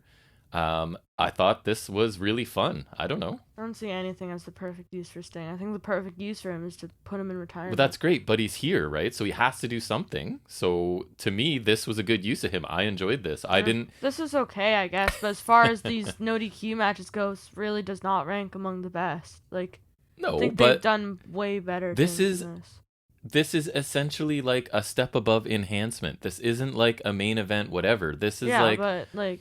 Even in openers, I feel like they've done... I just thought it was a very different opener for them, but I liked it. It was different, but I feel like there just wasn't a lot. I mean, maybe because there's Sting in the match, but then you shouldn't have Sting here. You are very much not going to be open to Sting. It was pretty short, but there weren't many notable bumps other than the table bump, which was no sold. The table, the skateboard, the ceiling. The skateboard was cool. That was pretty much Walking down the railing. The ceiling thing was cool. Like, I guess. I don't know. 4 good spots in an opener. The finish I thought was kind of dumb because Sting should not be no-selling anything. Like, I don't care if it's 2.0. He's old. He shouldn't be... But that's just kind of like a fun spot for the fans. It's not a serious... Like, this isn't a part of any serious storyline right now. This is just a one-off fun match to open a show. I thought the Scorpion Deathlock kind of looked dumb just because it always looks kind of tacky. I don't love the double. When you're piling 2 guys on top of each other. They look like idiots just like lying there for so long. It looked better than when Natalya did it, but it's still it also it's not my favorite. took longer to set up, though, I think, is the kind of give off there. But I thought it was a fine match, I guess, but I didn't like the finish. This is about the most we've disagreed on something since we've started, eh? I have no need for Sting at all here. And I don't either, but I have to like acknowledge when I think it worked, and this worked for me. Yeah, I feel like if you're gonna do this, it could be a good use for 2.0, but I feel like someone else could benefit from this instead of Sting, who doesn't need to be here. Like, I would rather it's 2.0 and they get to showcase a little bit than they just do like somebody from the Nightmare whatever or the Hardy whatever, right? And it's just like for no reason. I thought 2.0 did a better job in that role than probably anybody else would, and I enjoyed it, I guess. Yeah. Next weekend, earlier today's segment, it was just Guevara proposing to his girlfriend. So right. On some internet thing. Good for him, I guess. Yep. Congratulations, Sammy. Good for you. Yep. What was it? Oh, Pam. Pam. Yes. Next we get Spears and Blanchard. Spears insults his girlfriend. Yeah. And Spears says when you're in the Pinnacle, you're always on top. So he'll let Sammy's fiance be an honor member, and she can be on top. Wink, wink. Yes. Lots. So I mean, Spears might defend it by saying, because what did he say? Slim Pickens in Texas, I think, implying that that his girlfriend or fiance isn't super attractive. I mean, he might say he was saying that about Guevara and not her. I don't know, but I thought this was kind of funny. I actually like this promo for Spears. It had he only had like a couple lines, but I thought they were good, and I liked this as a short promo. Kind of lowbrow stuff, as they say, but he delivered it well, and I thought it was kind of funny too. It was funny, yeah. Yep. And next we actually do get Spears versus Guevara. Sammy gets a great reaction from the crowd. I'm pretty sure this is his hometown, actually. And he is just a huge baby face, and more so there for sure. I thought this was a good TV match, coupled with a heated feud. That's what I put from a description. Yep. It was pretty nice. Spears attacks Guevara on the ramp, and eventually Sammy takes control and hits a running top tope dive off of the ramp, which he got some good distance on. Oh my goodness. And he hit good, too. He covered a lot of ground and nailed it for sure. Yep. Guevara sends Spears in the barricade, totally assists Spears to hit Sammy with the spike pile driver after Spears sends Guevara in the steel steps. And the match hasn't even started at this point. Yeah, and the match does start now, and then they go for it again, and that gets totally ejected right off the bat, so you're going to get an even match here. Yep. Spears exposes his left knee and hits arm trap corner knees to Guevara, so that was pretty... I thought that looked cool. That was pretty smart. Yep. He just exposes the knee and just proceeds to knee him in the face a bunch of times. Spears avoids a springboard cutter from Guevara, but Sammy rolls him up for a 2 count. Spears uses a barrier piece to create a bridge between the ring and the barricade. Yep. One without the cloth on it. Yeah, just the metal barricade thing. Both do a springboard to the top rope at the same time. Spears slips off Guevara, and then Sammy hits like an avalanche cutter for a near fall, which looked really awesome. It did. An avalanche Death Valley driver by Spears for 2. Pardon me? Hits a death. The C4 spike. No, C4 Spike is Alexander. This is just a C4. Oh, sorry, right. Yeah. Oh, right, the C4. Sammy hits a Death Valley driver in that barrier bridge. And it looked really cool because it didn't even break or anything. It's just like a really slow dent. Yes, it looked good. Looked interesting. And then a 630 senton by Guevara gets a near fall. Really believable near fall. Yeah, Guevara exposes a knee, repeatedly knee spears in the face, and then hits a really good GTH for the win. Yeah, I thought this was awesome, actually. Like, Sammy was hugely over. The crowd popped massive when Tully got ejected. I thought Spears did an awesome job of being just a despicable heel here. And he sort of fed off the crowd, I think, too, a little bit, because they were getting into some of his antics as he was, like, pausing and acknowledging things. Then you throw in, like, some crazy offensive moves from both of these guys and falls onto barricades and things. A near fall that I thought was really good. And a cool finish. I thought this was an awesome match here. And Spears, like, maybe this is the role for him, right? I don't think he's ever going to get a major push, but he can, like, help somebody out along the way. And I thought this was... Which sucks, because he was awesome in NXT. Yep. As Ty Dillinger, I just think it might be a little late now. But I thought this was an excellent match. What about you? I really like this match. Pick up from the opener. They both had a lot of good offense. I thought they benefited from a very hot crowd. Sammy was over as hell. Spears was not, as a result. Like, he was booed out of the building pretty much. And he fed off There were a lot of good spots. I thought this just generally felt like a really good TV match. And it was like the perfect length, right? Like, it was just kind of, it didn't drag. It wasn't super short. Everybody got time to do stuff. It was really good. Yep. Next we get a Christian Cage interview. Yay. Callis interrupts and says it's good to see Christian. He hasn't seen him since he put him on national TV in Winnipeg. Subtle, Don Callis. Subtle. Yeah, he kind of takes credit for Christian, basically, getting his start, Callis which I liked. is so happy that Christian's going to get a shot at Kenny and get the 5-star match he wants. Callis says nothing has changed. Callis is still on top, and Cage is still wrestling. Yep. Is how he says it. Yeah. Cage says he is in Kenny's head, and he already took one of Kenny's titles. He'll take the other at All Out, or the AEW title at All Out. I guess he still has the AAA one. Right. Cage says nothing has changed, and Callis thinks he's the smartest in the room, but he's just a carny. I thought this was fine. A solid promo from both of them. Nothing super great or bad, I guess. Not really interesting either. I still don't care about Cage vs. Omega. I'm still mad this is what we get instead of Hangman. I know he's away with his Bebe or whatever. Right. Bebe. But, like... Yep. You have better options than Christian Cage. They have, like, the fattest roster of all time. They'll get to it, I guess. Can they not choose someone else? Like, I would hope so, but no. Again, I have no need for Christian Cage or Sting. And as of late, Jericho's not doing much for me. No, his in-time in-ring needs to come to it. It needs to slow down, I think, but we'll get there. And Paul White? No, thanks. I like this segment. Callis continues to play his role pretty much perfectly. I like that he insults people, but it's sometimes a little bit subtle, right? Like, you've got to kind of pay attention a little bit. I liked Christian here better than I do at some points. It's just Callis is just layering on so much of this BS that he does. And Christian's just kind of letting him know that he sees through all of it, which I think they did a good job, but both of them did a good job. I'm not super hyped on the upcoming match either. And I guess partly because we just saw it, right? Like, I was already not... I already had, like, little desire to see it, and then I think they just killed my desire I had a general lack of interest. Then they already put a match on between these two, which was fine. I didn't think it was amazing, but it was fine. But that's kind of what we're in store for All Out. I don't really I imagine they're going to kick it up a notch, but still not the match I would choose, but I thought this segment was good. Next we get a promo from Dante Martin. He talks about how he did something last week he didn't think he could do, and he took the world champ to the limit. He says he's young and he'll know what to do better next time. I thought this was a solid promo from him, further building on from his great performance last week. I think they needed a follow-up after that, and I think this is a good short way to do that. I love that AEW is the company that does that, because I would have no faith in WWE. Like, some young performer gets over a little bit from a segment of a match on Raw, and then they would lose. Like, they're not going to be next week suddenly like AEW goes, oh my god, like, look at the feedback, people love this, like, we talked about it, he looked amazing, so they're giving him a little bit of a spot here.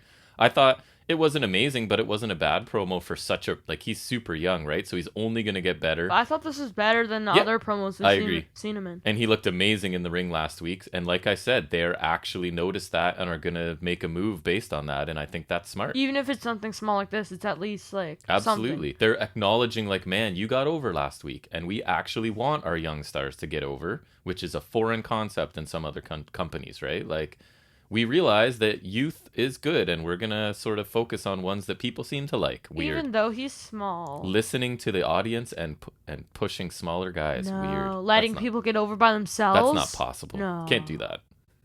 Next we get, oh boy, Dan Lambert, founder of American Top Team, with backup. He basically says AEW silences their critics instead of free speech, referring to the Archer attack last time. He says they did so knowing UFC contracts don't allow them in an AEW ring. Since when? I don't understand that. He says he solved the problem as a couple former UFC champions with them. He introduces them, but I couldn't care less because I don't know them at all, and I don't care. Yep. He invites anyone to come out and face them. He tells the fans to shut up when they chant AEW. He insults the AEW roster, and Lance Archer comes out, but is attacked on the ramp by the Men of the Year and is beat down. Mm-hmm. Thoughts on this great thing? I've like kayfabe wise, why is AEW letting him come out here and do this multiple weeks? Sense why they Here's a live mic, trash us, and bring in intruders, and we'll give you a platform. Right. So that's kind of dumb already, and I really maybe last time it was like they invited them there and they didn't expect it, but then I guess this time it was like they probably, like, he literally said he was gonna come back. But if it's real, they're just like, cut his mic, he's done, he can't come out here and just talk crap about us, right? But I did not like this at all. I am one of the wrestling fans that doesn't watch MMA really at all. Maybe for a major fight, if my friends are watching it, I've seen a few. It's not that I dislike it. I just don't keep up with it. I don't really care. I kind of dislike it. I don't care AEW either. doesn't have enough time for their own roster. Do they really need to bring in MMA fighters to, like, it also walks the line of a story I hate, which is like, you're fake fighters and we're real fighters. They're not actually saying that, but that's kind of the line they're walking, right? Implied almost, and that drives me crazy. Lambert does cut good old school promos, but this feels like cheap and lame to me in 2021. I did not like this. I don't want anything about this going forward. Like, this roster is borderline bloated already, and people are not getting the time they need. I don't need to see non-wrestling people show up and be like, you're fake fighters, we're real fighters. Right, and my issue is like people make fun of wrestling because, it's fake fighting, and this is literally that on a wrestling show. Right. Like, how does that make sense? This is whatever. I still don't what is the point of this? I don't know. I guess this might start a feud between Archer and the men of the Year, but couldn't you have done that like any other way? I honestly, like, until you said like Archer came out of, I'd forgotten. I was so disengaged by this segment, and I'm sitting there trying to pay attention and take notes because I want to talk about this, but this is just a big miss for AEW for me, and I they do rarely actually do that. find it annoying, I guess, but like, which is the point, but like, not in a this way. Is this I would switch the channel. If I weren't watching and reviewing, I would probably be like, all right, I'm going to grab a snack, or I'm going to the washroom or something, because this is obviously going to continue, so I did not like this at all. Right. Next, we get a promo from Chris Jericho. He says for the past 4 weeks, he has endured the labors of Jericho and talks about what he went through, like, in depth. He says tonight he gets the ultimate prize, and it'll all be worth it. A bit exaggeration for a match with MJF, but okay. He says he might not have his entrance and his finisher, but he has momentum, and the fans behind him, they'll sing him to the ring, in case they weren't already planning on it. Hey guys, sing for me. You know how we've tweeted out the lyrics to my song and stuff? Apparently AEW did that. Like, that kind of bugs me. They tried really, really hard to make sure that happened. I think they should just trust that they already sing it every time. Yeah. Like, honestly. But most people, other than the chorus, don't really know the words, we've noticed. I guess. When they cut to people, right? He says he will get revenge for Blood and Guts and he'll beat MJF. I don't know. I don't know much to say. I thought it was a solid promo from Jericho to hype up the main event, but not. This is fine, but it doesn't really add anything at this point, right? Like, the match is coming up. There wasn't anything significant here other than please sing my anthem, please. Can you guys figure out the lyrics by the end of the show, please? So yeah, I don't know. It was fine. Yeah. Next I was quite looking forward to this. Me too. Jurassic Express versus the Young Bucks for the AEW World Tag Team Championships. Later in the show, they do announce like a mini tournament of sorts, in which Jurassic Express are in, so it kind of confirms they're losing. So it's an eliminator match or tournament? Yes. So they have eliminator matches and tournaments? Okay, cool. Well, that's what Omega won. Yeah, I know. Eliminator tournament. It's just weird because that name doesn't fit what it is. How about a qualifier tournament or a contender tournament? You're not? I don't know. Anyways, go ahead. I find the name is counterintuitive to what it is. I'm just itching my nose, and somehow I poke myself in the eye. Nice work. Thank you. Work and heal against yourself. The eye gouge! I just watched Ric Flair 1995 Nitro last night, and he was thumbing Sting in the eye over and over and over again, let me tell you. Nice. He's like blind by the end of the match. Sting ended up winning. Don't worry, it all worked out. Oh yeah. As you know, I love Sting winning. It was young, cool Sting before Crow Sting. Wait, Crow Sting's not cool? It was like Surfer Sting. I thought you liked Crow Sting. I don't know. I've never been a big Sting. Would you say you like? I've never been a big Surfer Sting or Crow Yeah, I like Sting? Surfer Sting. Surfer Sting? Yeah, because that's just more of my childhood and stuff. That's what I remember. Nostalgia. Yes, that's right. I thought this was an expertly worked tag match between two talented teams. Like I think we both really like these teams. We do. So it's a good match. And I don't want to like the Bucks, but I do. I can't help it. So you're saying they'll probably hold off on a Nick Jungle Boy mini match? Cause it's funny. I got up to go make a coffee as the intros are going on, and I can still see the TV from our kitchen. So, and then I said, yeah, I imagine the way they're going to book this is that they'll hold off on a Nick Jackson. Oh, nope, they're starting right away. Jungle Boy in the ring because that's what everyone's going to kind of anticipate. And nope, they're starting out. So that's kind of funny. Prediction wrong. And shoulder tackle by Nick, and he's just taunting around like an absolute douche. It seems to be their specialty. Oh, I mean, absolutely. Right now, but I mean, hey, it's good. Nick puts cold spray in his armpits and down his pants. Man, Brandon Cutler has really found a little niche for himself. And he gets hit with the slingshot plancha from Jungle Boy. Yep. Which is really nice. Some chops to the Bucks by Luchasaurus. A dinosaur versus some Bucks. Haha. Cool spinny slam thing by Luchasaurus for 2. Don't know what it was. I don't even remember what it was. The technical term. Spinny slam. That's what he calls it. Spinny slam thing. Cheap shot by Nick on Jungle Boy. Hurricane off the apron by Jungle Boy to Nick. A drop kick to the knee of Luchasaurus, who's on the apron, followed by a crossbody from the ring post by Matt. Hot tag flurry by Luchasaurus post-commercial break. Nick avoids a chokeslam and hits a tornado kick. Superplex by Jungle Boy, kind of off of Luchasaurus' back, who's like... It was cool. Standing on the top turnbuckle just to kind of boost him, I think. Yeah, it gives him a little bit extra, right? Because Luchasaurus is so big. Looked good. That was kind of... replicated somewhat on Rampage. Yeah, they tried. Which we'll talk about. For sure. Kicks and a double chokeslam by Luchasaurus. Classic Luchasaurus. Jurassic Express hit Matt with the tombstone lift cutter. So, like, basically it's Luchasaurus has him in a tombstone position, right? And then he kind of lifts him up from that and plants him face first. And Jungle Boy kind of catches him with the cutter. It looked good. At the same time. It's a cool and Jungle Boy hits a suicide dive on Nick. Jurassic Express go for their finisher, but the Bucks turn around with a couple double super kicks. Couple of double super kicks. So 4 super kicks? Total, yeah. Yeah. Nick drop kicks Jungle Boy, who's in a tombstone position with Matt. And so, like, basically... So, Matt has him in the tombstone set up for the Meltzer driver, right? Yep. And so Nick's on the top rope. And so he drop kicks Jungle Boy's butt to kind of hit the Meltzer driver is. And at the same time, he's a senton on Luchasaurus. Right. So it's like a senton indie taker. Pretty cool. 2. It was pretty nice. Kenny hits Marco's stunt with the chair. Marco's like at the end of the ramp or whatever, and then Kenny just comes and hits him in the back with a chair. So the Good Brothers distract the ref, and Jungle Boy versus Matt to hit a brainbuster on the chair for a great near fall. Looked awesome. Breaking the pin, because that was kind of like it happened with Christian. Right. It could happen here. Yeah, it looked good. Right. So yeah, it was pretty good near fall. Jurassic Express hit Thoracic Express for near fall, which is like Luchasaurus flips him into a sit-up powerbomb for Jungle Boy. It looks really cool. It's pretty nice. And the crowd loved it. And Luchasaurus hits a moonsault off the apron onto the Elite Goons. So the finish comes when Jungle Boy gets a backslide for 2, and the Bucks turn it into a BTE trigger for the win. And after the match, Gallows carries out Limp Christian Cage, and Super Elite just basically beat on Cage and Jurassic Express, and Omega hits Cage with a one-winged angel, and Callis counts a phony 3 count. Yeah, the post-match beatdown stuff is just, honestly, it happens so much it's lost meaning for me, so that I don't even really consider that when I'm talking about the match, because it just seems to happen all the time. I thought the match itself was excellent tag team match. The Bucks just continue, right, to put out entertaining match after entertaining match, and I'm not a person that really wants to like them, but like every match they have, I enjoy. Jurassic Express looked great here. They got a couple nice near falls.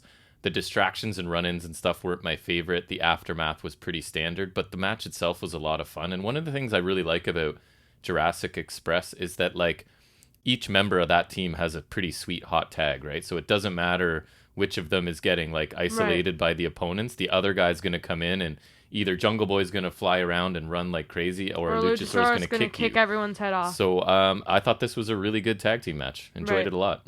Yeah, I liked it too. It was great for a TV tag. If this were pay-per-view, obviously it would be better. But for this format, it was great. Like, it was great for what it was, right? Great action. I thought there were some great near falls. The Bucks were clearly going to win, but that didn't stop them from getting in some of those good near falls, which I think that's a really good sign. And it was cool to have Jurassic Express in the title scene so that they're not just floundering something dumb like the HFO stuff, because I really like them. So it's good to see them in a prominent position for once. For sure. Next, we get an interview with Britt Baker. She says she is still the champ after Rampage last week, and she brought the problem solver Jamie Hayter. Baker says when Velvet tried to rain on her parade, she knew she needed backup, and Velvet chose bad backup in Statlander. Hayter says her and Britt go way back, and she was, of course, going to help Baker. Right.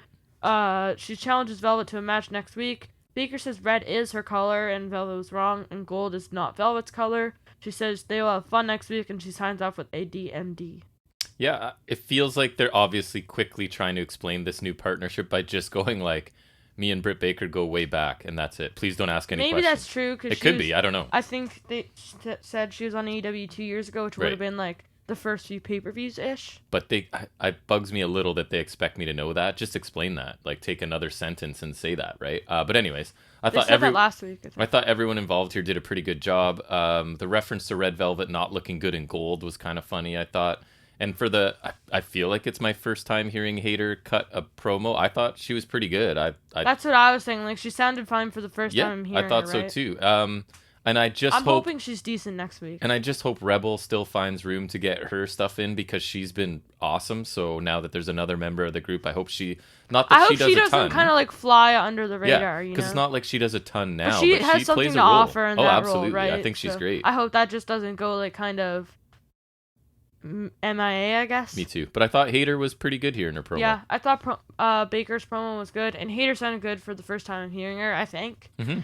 Even if she was on those first pay-per-views, I doubt she would have spoken, so probably is. Yep. I think so. Yeah. And so next we get a promo from Matt Hardy, because that's what I wanted.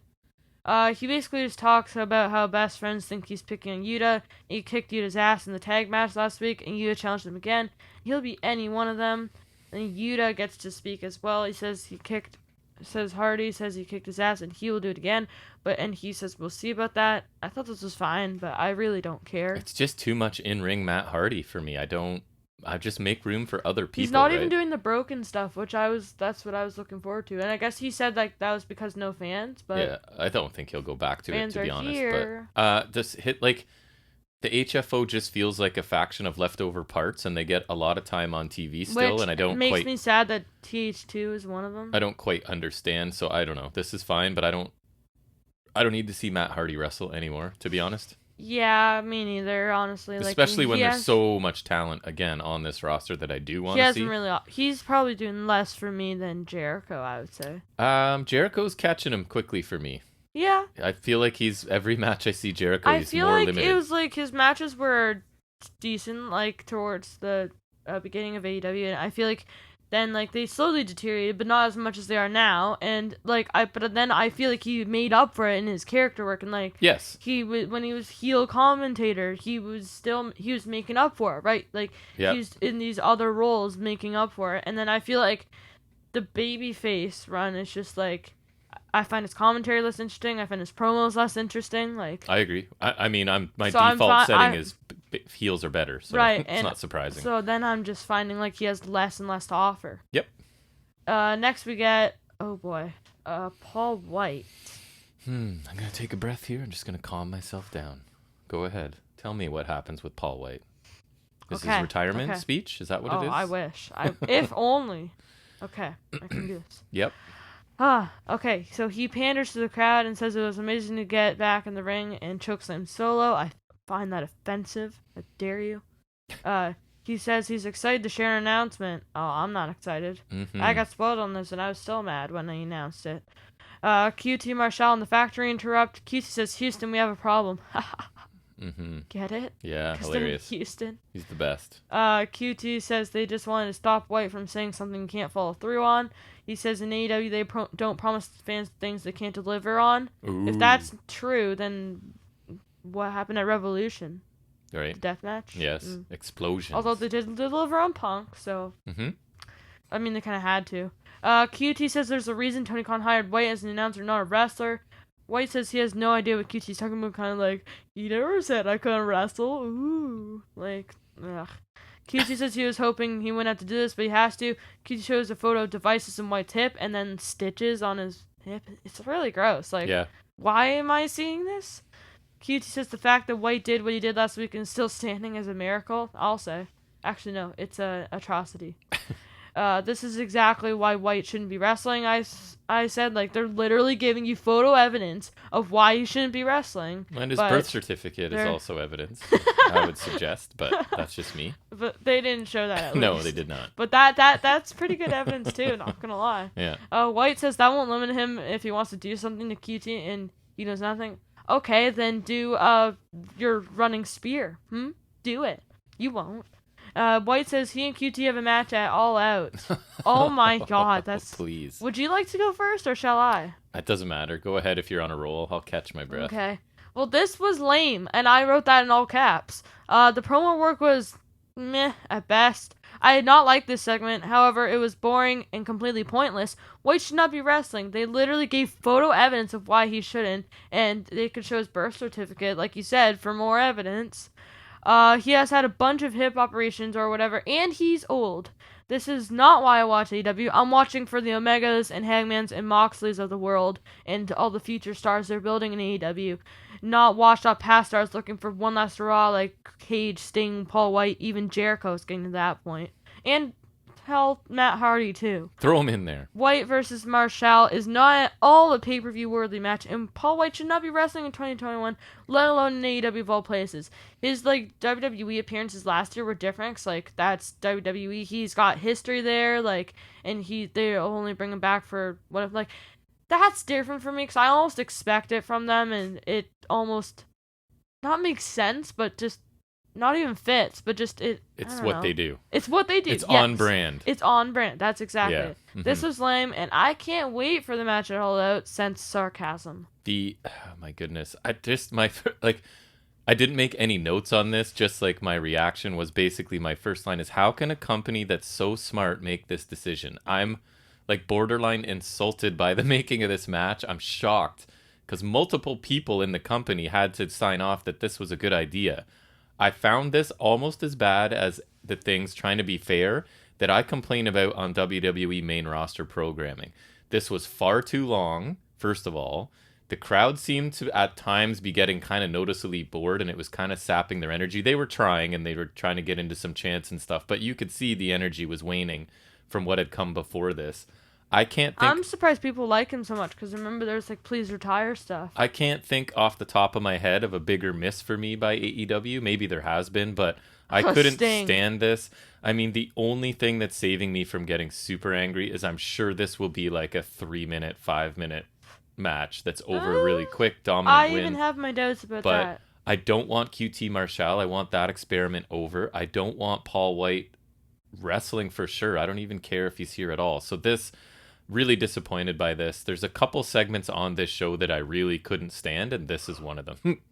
For sure. Yeah, for sure. Next we have Jade Cargill and Mark Sterling. Sterling says Kiera Hogan has looked good against Statlander and Sheeta, and they were happy to accept a match with her. They said it was very fun watching Mira destroy Fuego del Sol last week, and Cargill wants to do the same. Ooh. Cargill says to Hogan, see you Friday. I thought this was a solid promo from these two. Should be a decent enhancement match on Friday. Yep.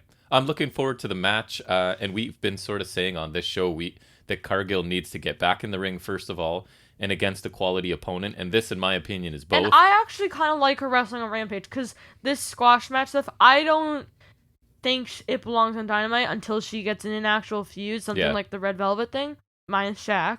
And so I think, matches like this are perfect for her, she can beat complete jobbers on Dark and whatever, and then people like Kiera Hogan, who she's not a total jobber, right? She's probably been jobbing into bigger stars. At the time we're talking about this, I thought it would be more of a competitive match. yeah. But I think there might be factors involved in that, which I'll get to when we talk about it. But so I think it's perfect for her because it's a decent spotlight up far above Dark because that's on YouTube and it's mostly squash matches. Yep.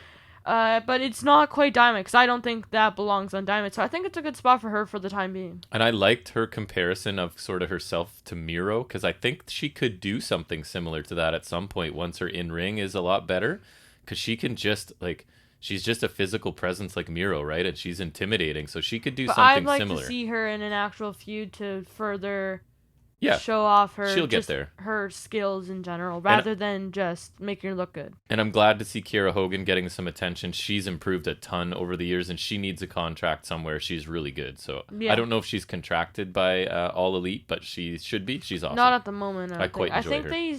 They seem to test people out on Dark and then sign them. And also, I find a lot of people on Dark, they're not signed right away, but you think they're signed, and then you see they're signed. I'm like, oh, I thought they were signed. Right, and it's going to be an impressive size difference with Cargill, who's I think close to 6 feet, and I think Hogan's not even 5 feet. So it'll be an interesting contrast there. But yeah, I thought this was fine. I mean, it's what Jade's been doing, but it's at least leading to a match now for sure. Right. So next we get in. Interview with the Elite. Callis says the Bucks are so dominant they should take a break. They're like planning vacations or whatever. And then Shivani says Tony Khan has had enough of their shenanigans and whatnot, and there will be a 4-team eliminator tournament, and the winners will face the Bucks at All Out for the titles in a steel cage, which that's pretty nice. Yep. And if you think about it, I'm pretty sure the other tournaments were 8 people. I don't know if they were. I think they were. So this is technically still an 8-person tournament. Yep. It's just it feels like a 4-person tournament just based on the match structure. Yes. The teams are going to be the Varsity Blondes, Private Party, Jessica Express, and Luchasaurus. You can Lucha Bros. Yeah. Why did I say Luchasaurus? I guess because Jessica. You're insane. And you can definitely tell they'll pair off the matches, and Blondes and Private Party are obviously going to go. Mm-hmm. And I think this sounds great. All 4 teams are good in the ring. We should get some good matches. I assume this will be essentially a vehicle to get the Lucha Bros fast track to the tag titles. Oh, in a cage match with the Young Bucks. And face the Bucks. Yes, please. For the titles in the cage. That's a pay-per-view worthy match, unlike QT versus White. And I think the cage stipulation actually is necessary here. I agree. And with Tony Khan being fed up with all the Elite shenanigans and constant interference, it works perfectly. See, cage matches are perfect when you put them in. And the Lucha Bros faced the Bucks in that ladder match we loved with that Super Destroyer. Ridiculous.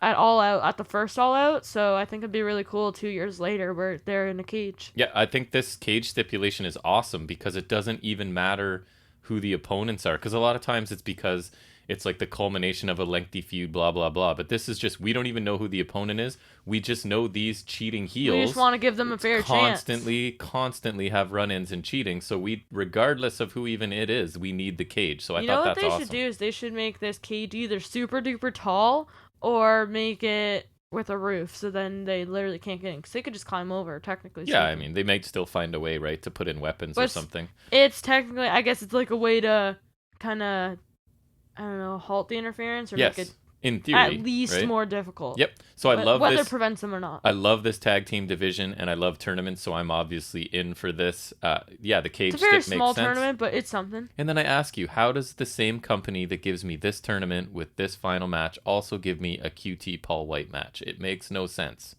It's like they collectively had a mild stroke for a few minutes and booked this QT Paul White thing, and then recovered and went back to normal. They advertised it and couldn't undo it. We're committed.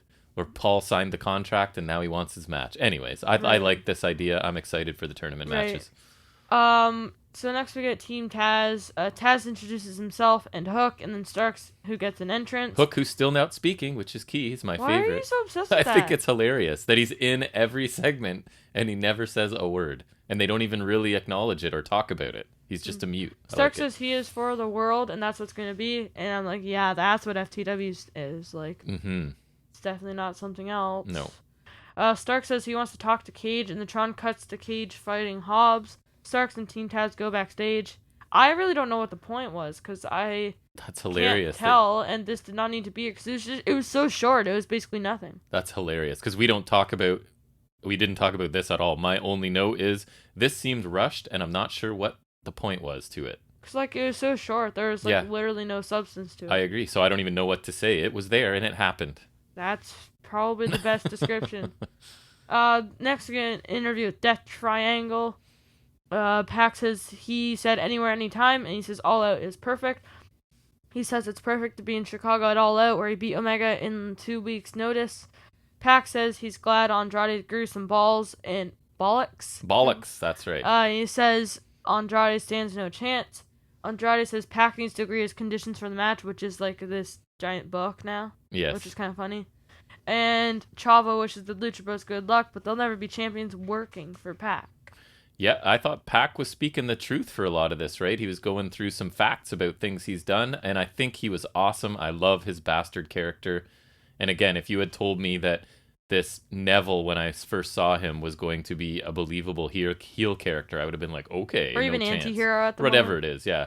I thought Andrade also took his time and was clearer than he has been in a few other promos. Not that he said a lot, but I find sometimes he's difficult to understand, right? So this, I thought he was clearer. He took his time.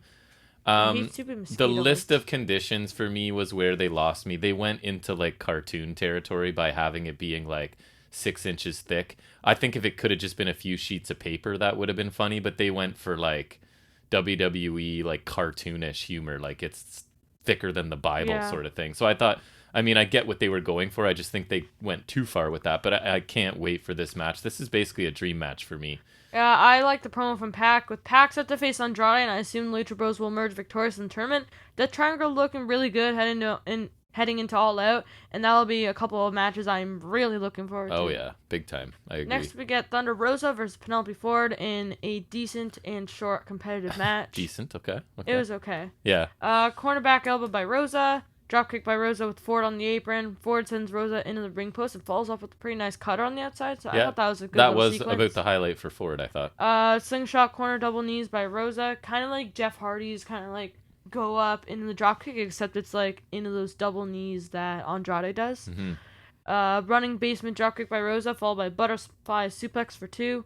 Mudo lock, which is essentially a last chancery with the legs kind of trapped.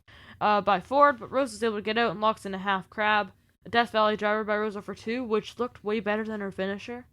Yeah. Which, I mean, like, why isn't she Fire use Thunder that driver and call it a Fire Thunder driver? Yeah, like, I don't know. Fireman's Carry double knee gutbuster by Ford. Was this what they called the backstabber? I'm pretty sure. That might have been what it was. I think it was. Knees to the stomach is now a backstabber. Yep.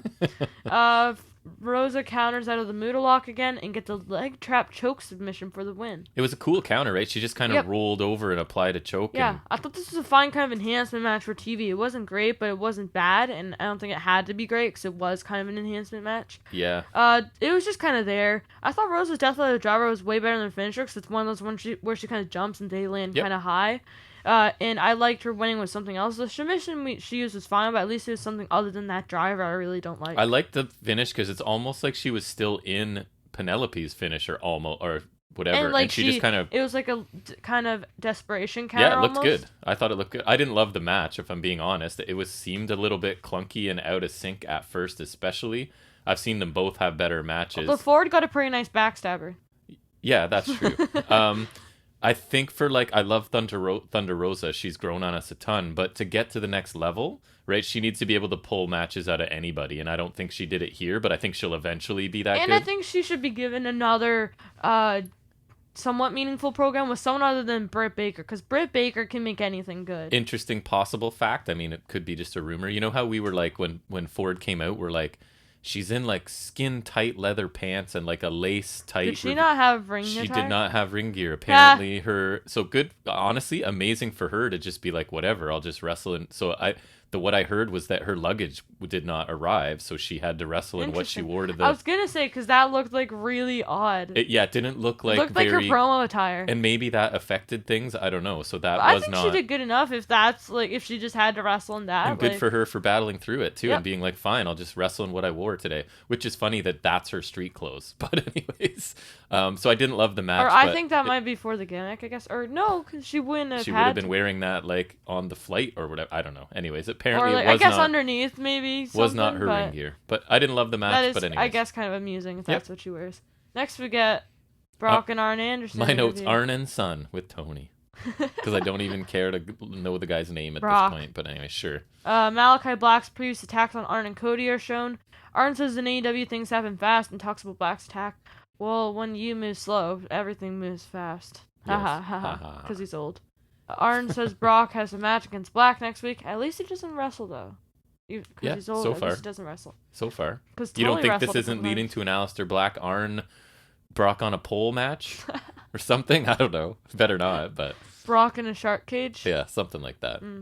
Oh, no. It's for custody. No, it should be Brock in a lockbox. Brock is actually Aleister Black's son, even though they're almost the same age, probably. Somehow. No, he should be in a lockbox, and it should be the Brock lockbox match. Brock lockbox match. Yep, something like that. He says he appreciates Brock wanting to avenge him, but he says Black is experienced and will hurt him.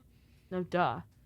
Brock says he's not asking Arn, he's telling him. That's like the classic TV thing. Yeah, and then he walks away, right? This is okay, I guess. Looks like Arn will outlive his son, LOL. Yeah, I don't really care. This better just be a vehicle for Malachi Black to kill this kid. We were talking about, I'm hoping it's a repeat of this infamous, for me, NXT squash match with Aleister Black, where he just kicks the guy with the black mask. As soon as the guy advances towards him, he just kicks him and it's over. And it looked awesome, so I hope they do something like that. Yeah, and then get this kid off TV. Why is he on TV? Because he's Arn Anderson's son. Like, there's no other reason. I hate you, Cody. I hate you. Don't need this. Anyways, keep going. So we get matches for Dynamite next week. It'll be Lucha Bros versus Varsity Blondes in the Eliminator Tournament. That should be really good. I like the Varsity Blondes from an in-ring standpoint. Me too. They're not the most interesting yet. They've grown on me a lot. But yeah, from some of the previous matches they've grown. And I don't think they're going to win, because I don't think they should be in, like, super high profile yet, because I don't think they're quite there, but I think this is a good spot for them. They're, like, at least in the mix, right? Because they deserve to be somewhat in the mix. There's always a chance, though, that you could see the Bucks going, like, if the Bucks are planning on retaining anyways, like, why don't we make these kids look like stars, right? Like, because the Lucha Brothers are already established, whatever. I could see a possibility. I think it's not likely. I kind of feel like the Varsity Blondes, they challenged somewhat recently, like in the past year. I feel like Lucha Bros have not been in the title picture. No, they haven't forever. So Phoenix was out, and right. I guess, and like Death Triangle, and like I don't know. I'm jonesing for them back in the title scene. For sure, anytime. They need to do that. Next we have Jamie Hayter versus Red Velvet. I just hope Hayter's decent. Me too. At the very least, Orange Cassidy versus Matt Hardy. I have nothing to say about that. And Malachi Black versus Brock Anderson. Nothing to say about that either. Fair enough. Because we kind of just talked about it, actually. Yep. And for Rampage this Friday, which would be yesterday, that's kind of weird. Jurassic Express versus Private Party from the Eliminator Tournament. So it'll be the winners of that match versus the winners of next week's match. Right. And Jade Cargill versus Kiera Hogan, and Jon Moxley versus Daniel Garcia. And next we get a Miro promo. Miro says he wanted Fuego to earn the contract, but he took the easy way out. So he's not forgiven. And it can't be forgiven. That's right. So maybe they'll go back to that. And then he says a bunch of stuff I didn't quite get. And then he says the Redeemer wants to talk with Eddie Kingston. Yes, please. I like this promo. Another good promo from Miro, I thought. And I like him going after Kingston, because that's a somewhat credible opponent, which I've been kind of wanting, just because Miro's good, and I think he deserves better opposition. I know why they're doing it, and I like that. Me too. But I think at some point they need to step it up with the competition level. Yeah, I agree. I really like this. I like Miro's logic at the part about, like, Fuego, because he should have turned down the contract and earned it by beating Miro, so he's not forgiving him, I thought was funny. He threw in another reference to his hot wife in the middle of, like, a menacing promo, which I also like. He's mastered this promo style. If she comes as like a valet, I will love that. And if she comes in as anything else, I will hate it. Well, he's building her up. Like, if she did show up, all she has to be is attractive, right? That's all he's basically building her up as, and she can fit that bill, so it might work. That's true. I think he's mastered this promo style. They're really short every week, but every word kind of matters, and there's always a little bit of humor in there for me. So I don't think there's anybody else that I watch in wrestling doing what he does. He's really found his niche, I think, and I like it every week. So I'm fine with these, because these are honestly really dropped the ball, which they seem to be good at. These are short little things every week, and I think they're like super entertainment value for those few seconds we get of him. Loved it. Yeah, I liked it too. And next we have a promo from another pretty good promo guy, For generally, sure. Jonathan Moxley. Mox says people are coming to AEW from all over the place, and he asks what makes them think it's so easy. Mox runs down Omega, Hangman, and Christian. I found he went most into depth on Hangman, so... Yeah, he went a little more heel here, right? Because he's like talking about Hangman and Christian. First off, I would love a heel Mox. I think that'd be very cool. Second, I would gladly take Mox through the Hangman. Sign me up immediately. So that would be great. Yep. Mox says he was the one who carried the company through dark times, and says now people want a piece of AEW and they need to send a message. And I kind of like that. I kind of like where he's coming from. Like, nobody wanted to come here when it was tough, when we had to fight through the pandemic, and now that we're back with fans and now everything's all jolly and good, now people want a piece of AEW, which I really like that point. Like, he's the guy who's been pulling them through the tough times. Carried them through the dark times. And now he's kind of the guy saying, like, why are these guys coming in now that I've done all the hard work? Like, I kind of like that. Yep. Mox tells Garcia to ask himself if this is what he really wants, and the ring doctor is there for his safety. Nice. Which I thought that was really funny. Mox says he should protect his neck and ask if he really wants to be on top in AEW. I like this promo from Mox. I wonder if he'll end up starting a feud with anyone he mentioned. Particularly Hangman, because I feel like he was mentioned the most. He kind of went on cowboy stuff. Mm-hmm. And so, like I said, I really like where he's coming from. He's just like, he's been putting in the work, and then now these people are just waltzing in it's like, why is it so easy for them, right? Like, he built the infrastructure, and now they all get to use it for free, kind of thing. Yeah, I really liked it. I thought this was really good too. His intensity was up here, right? There's a very different tone when Kingston's not beside him, which I think is cool, and right? It's really weird because when I watched this, I didn't like it as much as I am like right now. But like going back and just kind of thinking about it more, like it was better than I liked originally. That's why sometimes, like, I listen to a lot of podcasts and their focus is being the first ones out. So like the second the show's over, they talk about it. I like time to sort of think about it and let things marinate a little bit, right? And develop a little bit of a deeper opinion on it. You have like a better opinion on it, because some of the ones I listen to right now that I'm about to stop listening to, they just don't have, they're immediately, the second the show's over, they're talking about it, and they just haven't had time to develop any interesting takes on anything. It's just, you know what I mean? Like, I thought this was good, or like, right. So I thought this was good. Mox seems to sort of be positioning himself here as like the gatekeeper to the main event, and until he's ready to be put back in the main event, I think that's as good a spot as any, right? I think he had a really good reign as champion, and so I think he needs... Yet. Right, he needs... I don't think they need to really do any two-time champions. Obviously, Cody's the only two-time champion in the company, but that's Cody, so whatever. I don't think they need to do any two-time world champions for a bit. So I think, this is a good role until he's ready or they're ready to put him back in the main event. And just his ability to cut like a comedy, whatever promo with Kingston, his buddy. A serious and promo. be able to put other people over while still in character. This one, it's more like taking shots at people and being a little more intense. So he can really do it all. In the world of acting, they call that range, right? He can pretty much do whatever. He's got range. Yep. And he's a good wrestler, and next we get to our main event, which is MJF versus Chris Jericho, Layers of Jericho, Chapter 5, where Jericho has no Judas effect or Judas theme, and if MJF wins, Jericho has to leave him alone.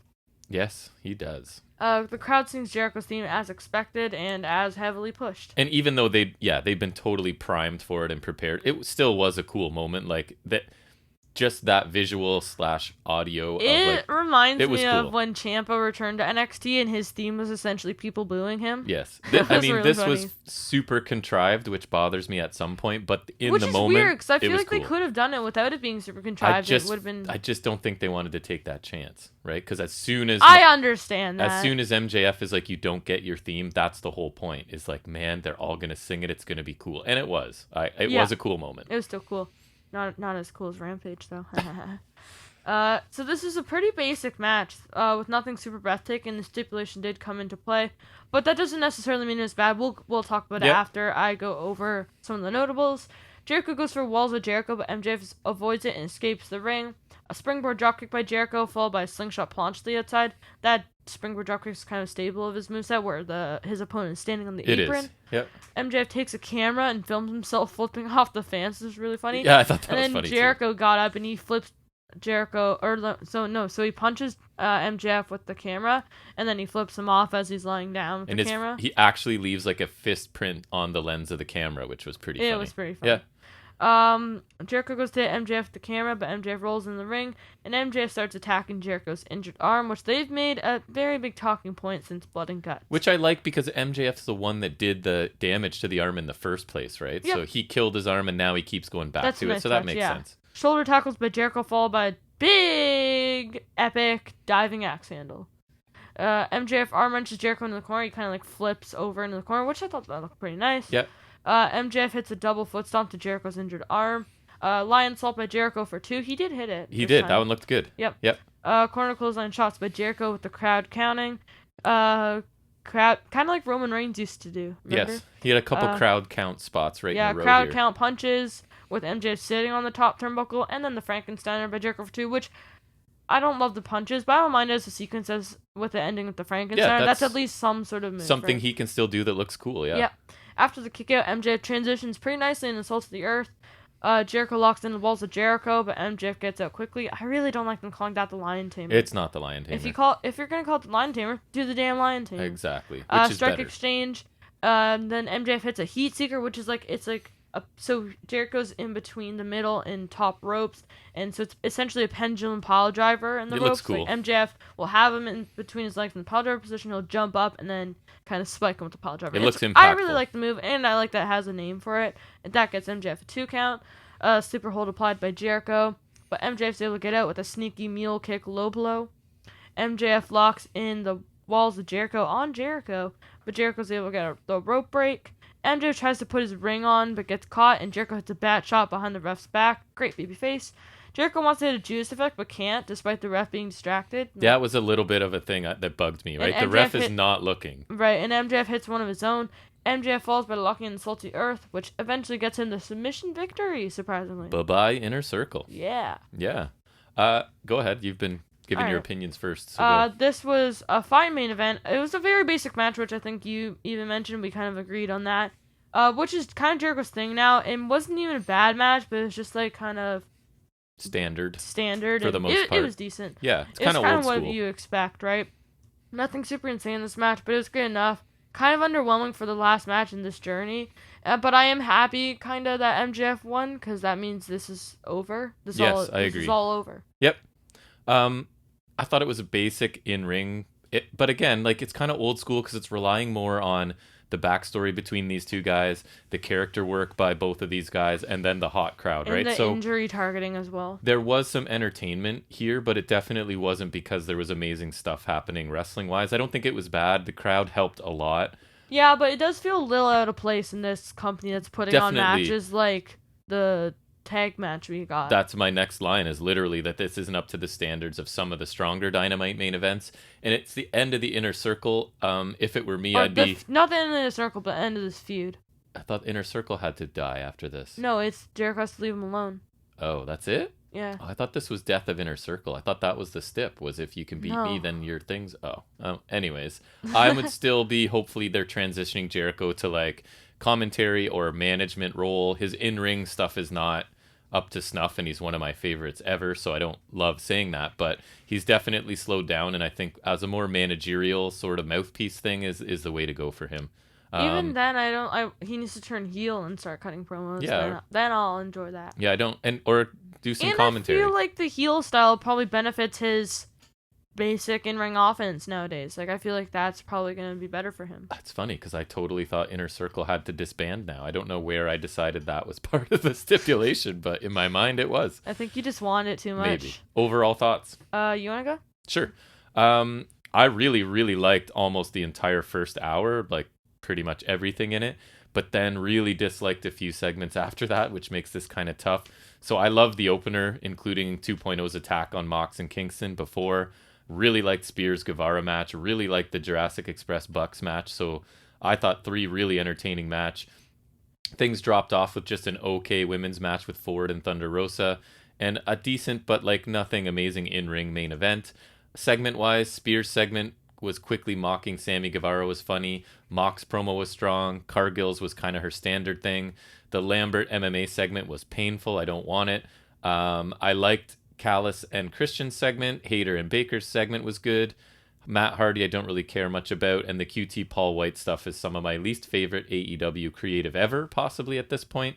So I was loving this show, but then the Lambert and Paul White segments specifically cost this show marks if I'm looking at the overall grade. That being said, I did love most of the first hour, and I still think this was a pretty good show, but I can't, because of those 2 segments, because they were decent length and really painful for me, I can't put it in the A range, so I settled on a B+, which is still a pretty good show, I thought. Minus those 2 segments, it was a very entertaining show. So I think my grade will kind of make sense just compared to our stance on certain things. Yep. So the Tornado tag match was okay. Not really what I look for in an opener.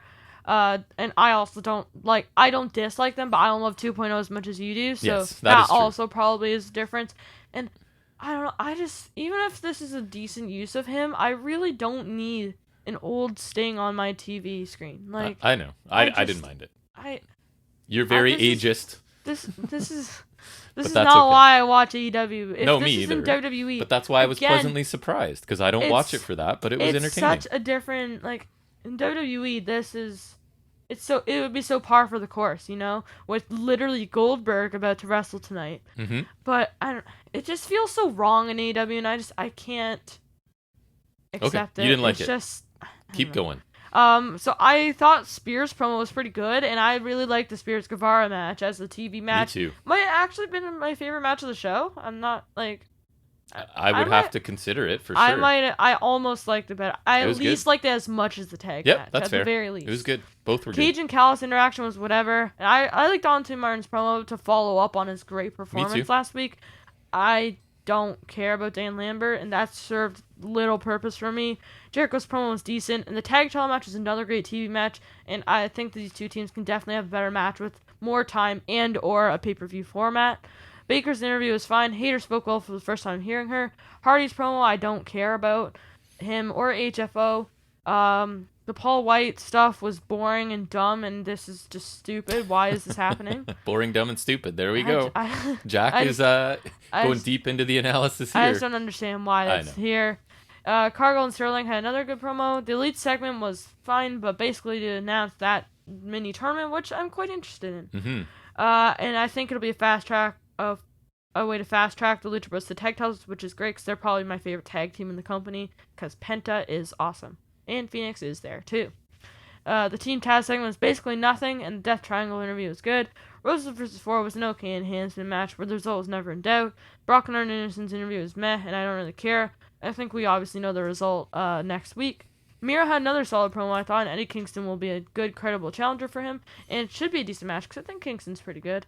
Yes. Although not as good as some of his other promos. Actually, no. I wrote this before. I kind of talked about this thing. I probably like him more than I originally thought. Nice. So I actually liked Mox's promo. It was pretty good. And I would love a Mox Hangman feud, whether he has to turn heel or not. I just would love to see that match. Because Mox is he was probably my all-time favorite in WWE. He was just my favorite guy I kind of started out with. You did. And I don't know. John Mox is so much better than Dean Ambrose, technically. He definitely is. But I love Dean Ambrose so much more.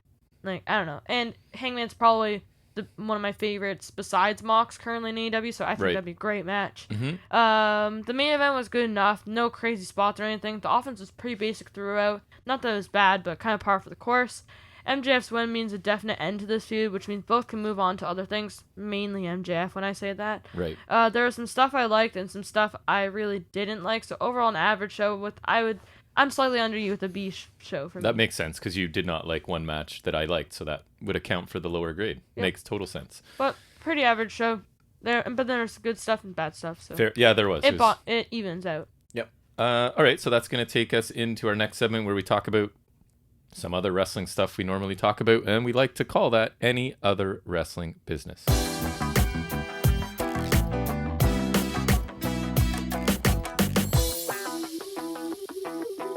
So we're going to go in order this week, and that means Impact Wrestling was the first thing in this segment we're going to talk about, and that's mostly me. So it is the go-home show before their Emergence pay-per-view. I think it's one of their mini ones. The next the $10, not $40 ones, I think. Yeah, it's like the night after their weekly show is yes, it was pay-per-view.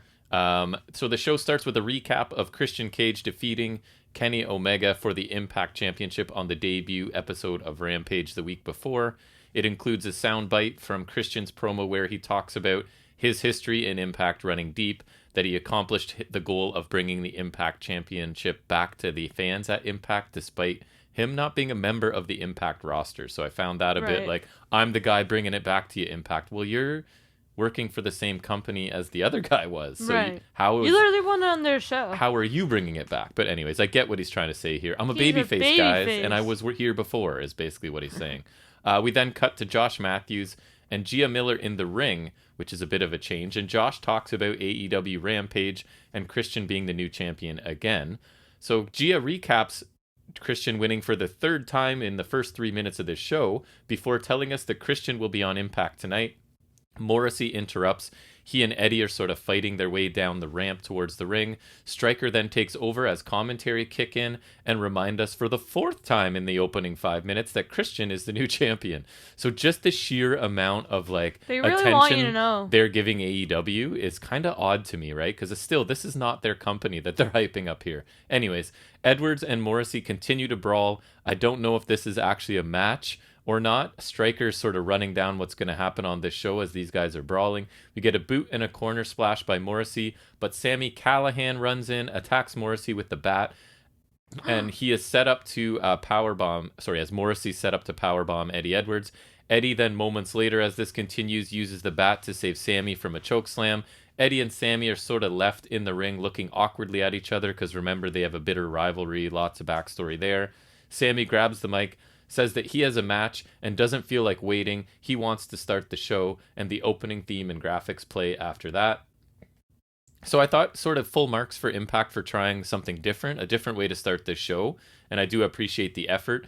Somewhat of a new role for Gia, right? Because I've only seen her interviewing people backstage, and this was her opening the show with Josh Matthews in the ring. So I don't know if they're trying her out in different roles, but I think she's pretty good. So I say give her more responsibility if you can.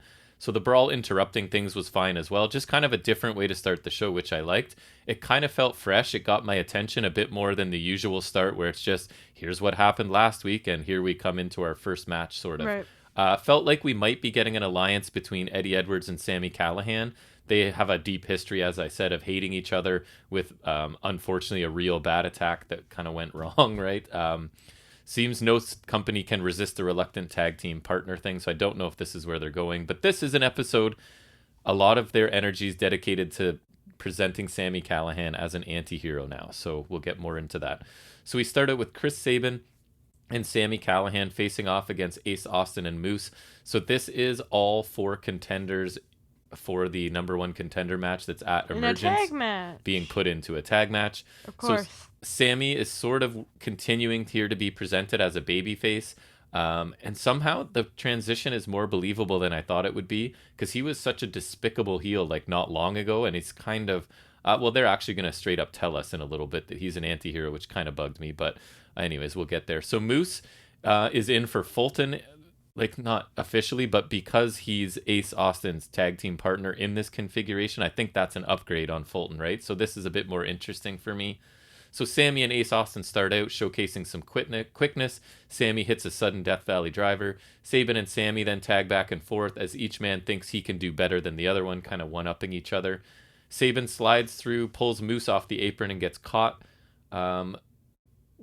With an Ace Austin drop kick, and then he sort of right as he turns around, Moose does his apron chop spot, which isn't my favorite. He started sort of seating his opponent on the apron, hooking their arms over the ropes, and then chopping them. That's not my favorite thing. So he does one, the crowd wants another, and then he doesn't give it to them, obviously.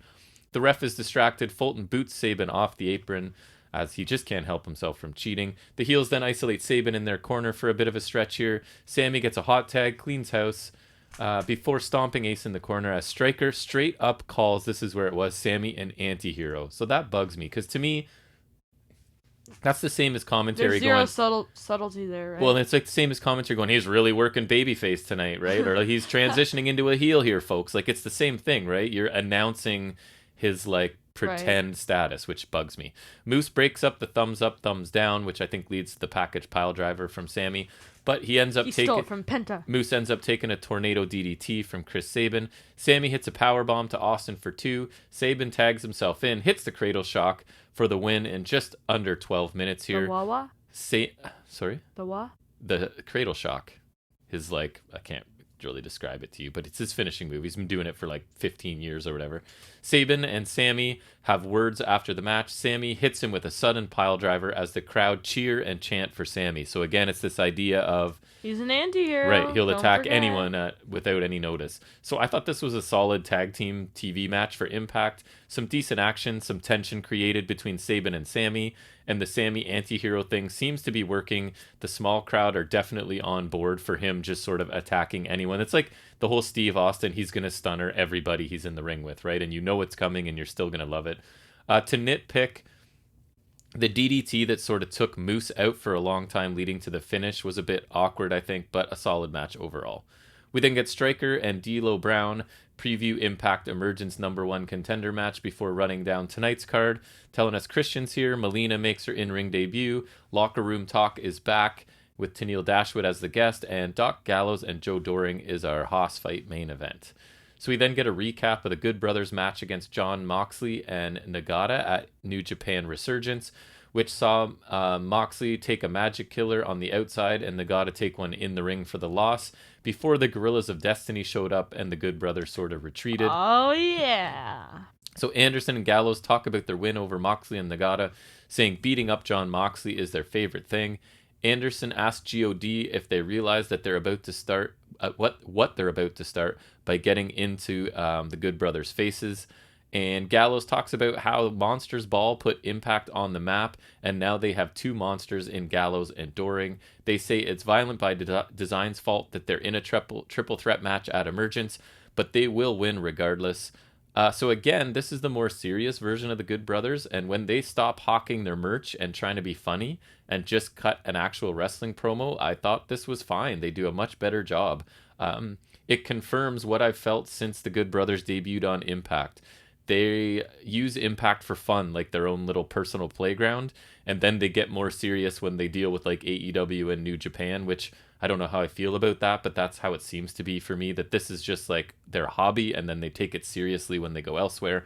Whatever the reason, I much prefer this version of the Good Brothers, and if that's because they're interacting with New Japan, that's fine. Whatever it takes to get them to be not so obnoxious.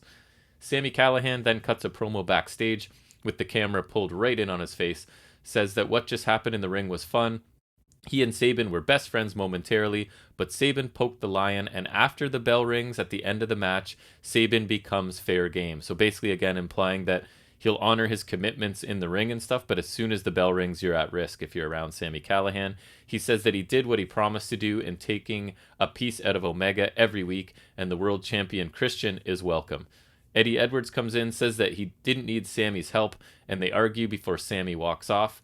And I'm, again, enjoying this version of Sami Callihan. They're really, really pushing him as an anti-hero, giving him multiple segments on this show, and it's working for me so far. He'll work with anyone, but also will take them out if they cross him or he just sort of feels the need to. So I kind of like that. We then get Mahabali Shera, I guess it's just Shera now, with Rohit versus Matt Cardona with Chelsea Green. So this feud kicked off last week as Rohit and Shera cost Cardona a match against sort of unknown John Skyler, who picked up the win. And it's likely, I'm hoping, going to lead to a Cardona-Rohit match down the line, because that's the match I would prefer to see to this one we're getting now. So commentary point out that Cardona is basically the same size as Shera. And it's interesting because Shera is pushed as this gigantic monster. And but you never think of Cardona like that, right? No, and it really gives you some perspective, right, on just how big some of the guys in WWE are. Because Cardona... Because I would have always thought of him as like a regular sized guy. No, but Cardona's like probably 6'4" and like 240 or 50. Like, he's a huge guy. So it's just an interesting how your surroundings, right? Like, Cardona looks huge now. So we get a boot from Cardona after the lockup, 2 shoulder tackles by Shera. Cardona with a baseball slide drop kick, a flip over the top onto Shera a bit later. Rohit, of course, gets involved at one point, grabs Cardona's ankle. Shera boots Cardona off the apron. We get a missile drop kick by Cardona, corner clotheslines, and then some basic offense by Shera. Choke slam onto his knee by Shera and a body slam for 2.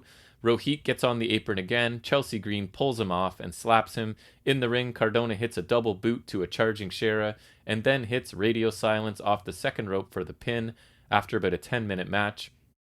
And I think this is about as good as you're going to get out of Shera. It still wasn't great by any means. It's weird. He's still really only capable of basic offense after all these years. I will give him credit. The choke slam onto his knee looks pretty cool. He looks impressive, but when his opponent is the same size, it really doesn't matter that much. Cardona tried his best.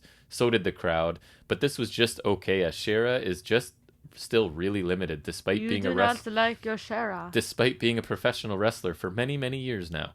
Then we get the Impact Plus moment I don't usually cover. I'm just saying this week they were showing Christian Cage beating Jarrett for his first NWA TNA title in 2006. So 15 years ago, people. Then we get... then 2007, I think. The locker return, you could be right. Return of locker room talk with Madison Rayne and Johnny Swinger. So Do you Swinger, like this or no? I can't remember. Some of them I like, some of them I don't. This one I ended up liking. Swinger leans in for a kiss right away. I kind of missed the joke there, but anyways. Rayne asks Swinger what he's doing since the last locker room talk, and he talks about his illegal casino, and Rayne basically responds with, well, it's better than going on trial for shooting a man, right? Which I thought was a funny little reference. Rayne then introduces Tenille Dashwood as her guest. So the interview's split screen like they're on a Zoom call or whatever, but it's funny because Madison Rayne's show and Tenille's show have used exactly the same set. So it goes split screen and Rayne asks where Tenille is because the set looks beautiful. And the funny thing is it's exactly the same set, right? So Tenille explains that this is actually her show and that Rayne is actually interviewing her. Madison asks Tenille why Tenille chose to align with her last week. Tenille says that she's been looking for the perfect tag team partner since the titles basically came into existence, and it's ironic because Rayne was her first partner, and now I guess they're going to try being partners again is the point. Rayne says it must be Kismet, and Tenille says that's what she was thinking. Tenille reads Kismet? Like fate, basically. Ugh. Tenille reads her favorite quote about things coming full circle, just felt like a really good use of like, I'm a YouTube influencer and I have some motivational quote for all of you. So that's what I kind of liked about this. Caleb says OMG, and Swinger thinks that he's referring to the one-man gang, which is also funny, right? Tenille compliments Madison Rayne and says they're more than just influencers. They're, quote, the influence. So I guess that's the name of their That's not tag a bad team name. faction. I mean, like, it works. I think the perfect influence was already... Was that... fact check me. I feel like that was Christopher Daniels and Frankie Kazarian. Bad influence or whatever. I think it was perfect influence. I don't know. You could check it for me. Swinger mocks Caleb for being attacked by D'Amore, and they go back and forth. Swinger, like he's having a conversation face to face, and Caleb acting like it's on social media. Yeah, so I was right. They're actually talking, and so as Swinger's like insulting Caleb's being like, I'm blocking you, I'm reporting you, right? But they're talking face to face, so I kind of like this as well. Almost like he and Tenille have trouble differentiating between the real world and social media. Yeah, I think it could be amazing. Like, I don't know, it's like a modern version of something else. It's taken a while to get up and running, but I've kind of like where they are now. I like the name. It was Bad Influence. It was? I was right. Could you check what Perfect Influence was, if that was ever anything? Tenille and Madison tell Caleb to stick up for himself, and he goes to talk to Scott D'Amore. Rayne and Tenille then sweetly talk to each other to end the segment. So I enjoyed this for the most part. It maybe could have been a little bit shorter, but I thought the chemistry between all four of these was pretty good. I still don't really know why Tenniel's so desperate for a tag team partner or why it's taken this long. She wants a title. It looks like these two are going to work together. But again, somebody whose whole thing is it's all about me immediately looking for a partner for her entire run is kind of doesn't make sense. I actually thought the interaction between Caleb, a guy obsessed with online interactions, and an old school no social media guy in Swinger, I can't find anything was pretty funny. All right, so I don't know what I was thinking then. So then Gia is with Josh Alexander. She asks about facing a bigger and stronger opponent in Jake something. Alexander says he'll be the face of this company moving forward and has been saying it since Omega was champion. He says things have changed and Christian is champion, but he won't carry the banner in the future. So to answer the question, as Jake sort of walks into the frame, he isn't concerned no matter how big Jake is. Jake doesn't like this, obviously. He says he'll give him a reason to be concerned and walks over to where Caleb is arguing with Scott D'Amore and sort of so Caleb's looking for a chance to compete. Jake says he wants a match, and Scott D'Amore says they don't just have catering full of talent, but wait, it's his lucky night. Jake versus Caleb is on for tonight, and since they're both wound up, it's a no DQ match. So Caleb then tries to suck up to Jake because this isn't really the match he was hoping for. He offers to manage Jake's social media as the segment ends. That's not bad. So Jake continues to show a bit more edge, which I really like. But a babyface defeating Omega for the belt kind of weakens Alexander's position, right? Because I like the whole thing that I'm going to be the guy to bring the belt back to this company. Yeah, but now I think they had something good, right? And now you've got Cage sort of not accurately saying that's what he's doing. And I'm going to support that because I will automatically go against Christian Cage every time. So Christian Cage is then introduced. He makes his way to the ring, and here we go. The crowd chants welcome back. Christian says they're going to make him blush, and it's good to be back in the Impact Zone for the first time in 9 years. Blush. Who cares? He feels the nostalgia, says it isn't lost on him that he's back as Impact World Champion. Even though he wrestles for AEW, it was honored to take the titles from Omega and bring them back to the Impact Zone where they belong. So I don't think they even call it the Impact Zone anymore either, but I could be wrong. They have like a couple times because there was like Jay White's in the Impact Zone or Christian Cage is going to be in the Impact Zone. So. He talks about how he left WWE and took a chance on himself years ago, and Impact took a chance on him. They gave him a shot and let him compete for titles, which is all he ever wanted. Was Callis owning it back then? Is that what he's referring to, or no? Was he? No, he said like 20 years Yeah, ago. No, I think that was before Callis. He says it's surreal for him, thanks the crowd, as they start the You Deserve It chants, obviously. He says talking about his history with Impact has him thinking that it isn't about his history anymore. He says he talked to Scott D'Amore and the rest, and they agreed it's time to retire the TNA Championship, as I talked about in the news, because it's not about history or the past. It's about the future and this Impact World title. So as of now, the Impact World Championship... I like unified titles because I like when people have to carry around more than one belt for no reason. So the Impact World Championship is recognized now as the biggest prize in the company. He says that as Impact Champion, it's time to get... in the industry because that's the AEW title. Time to get down to business.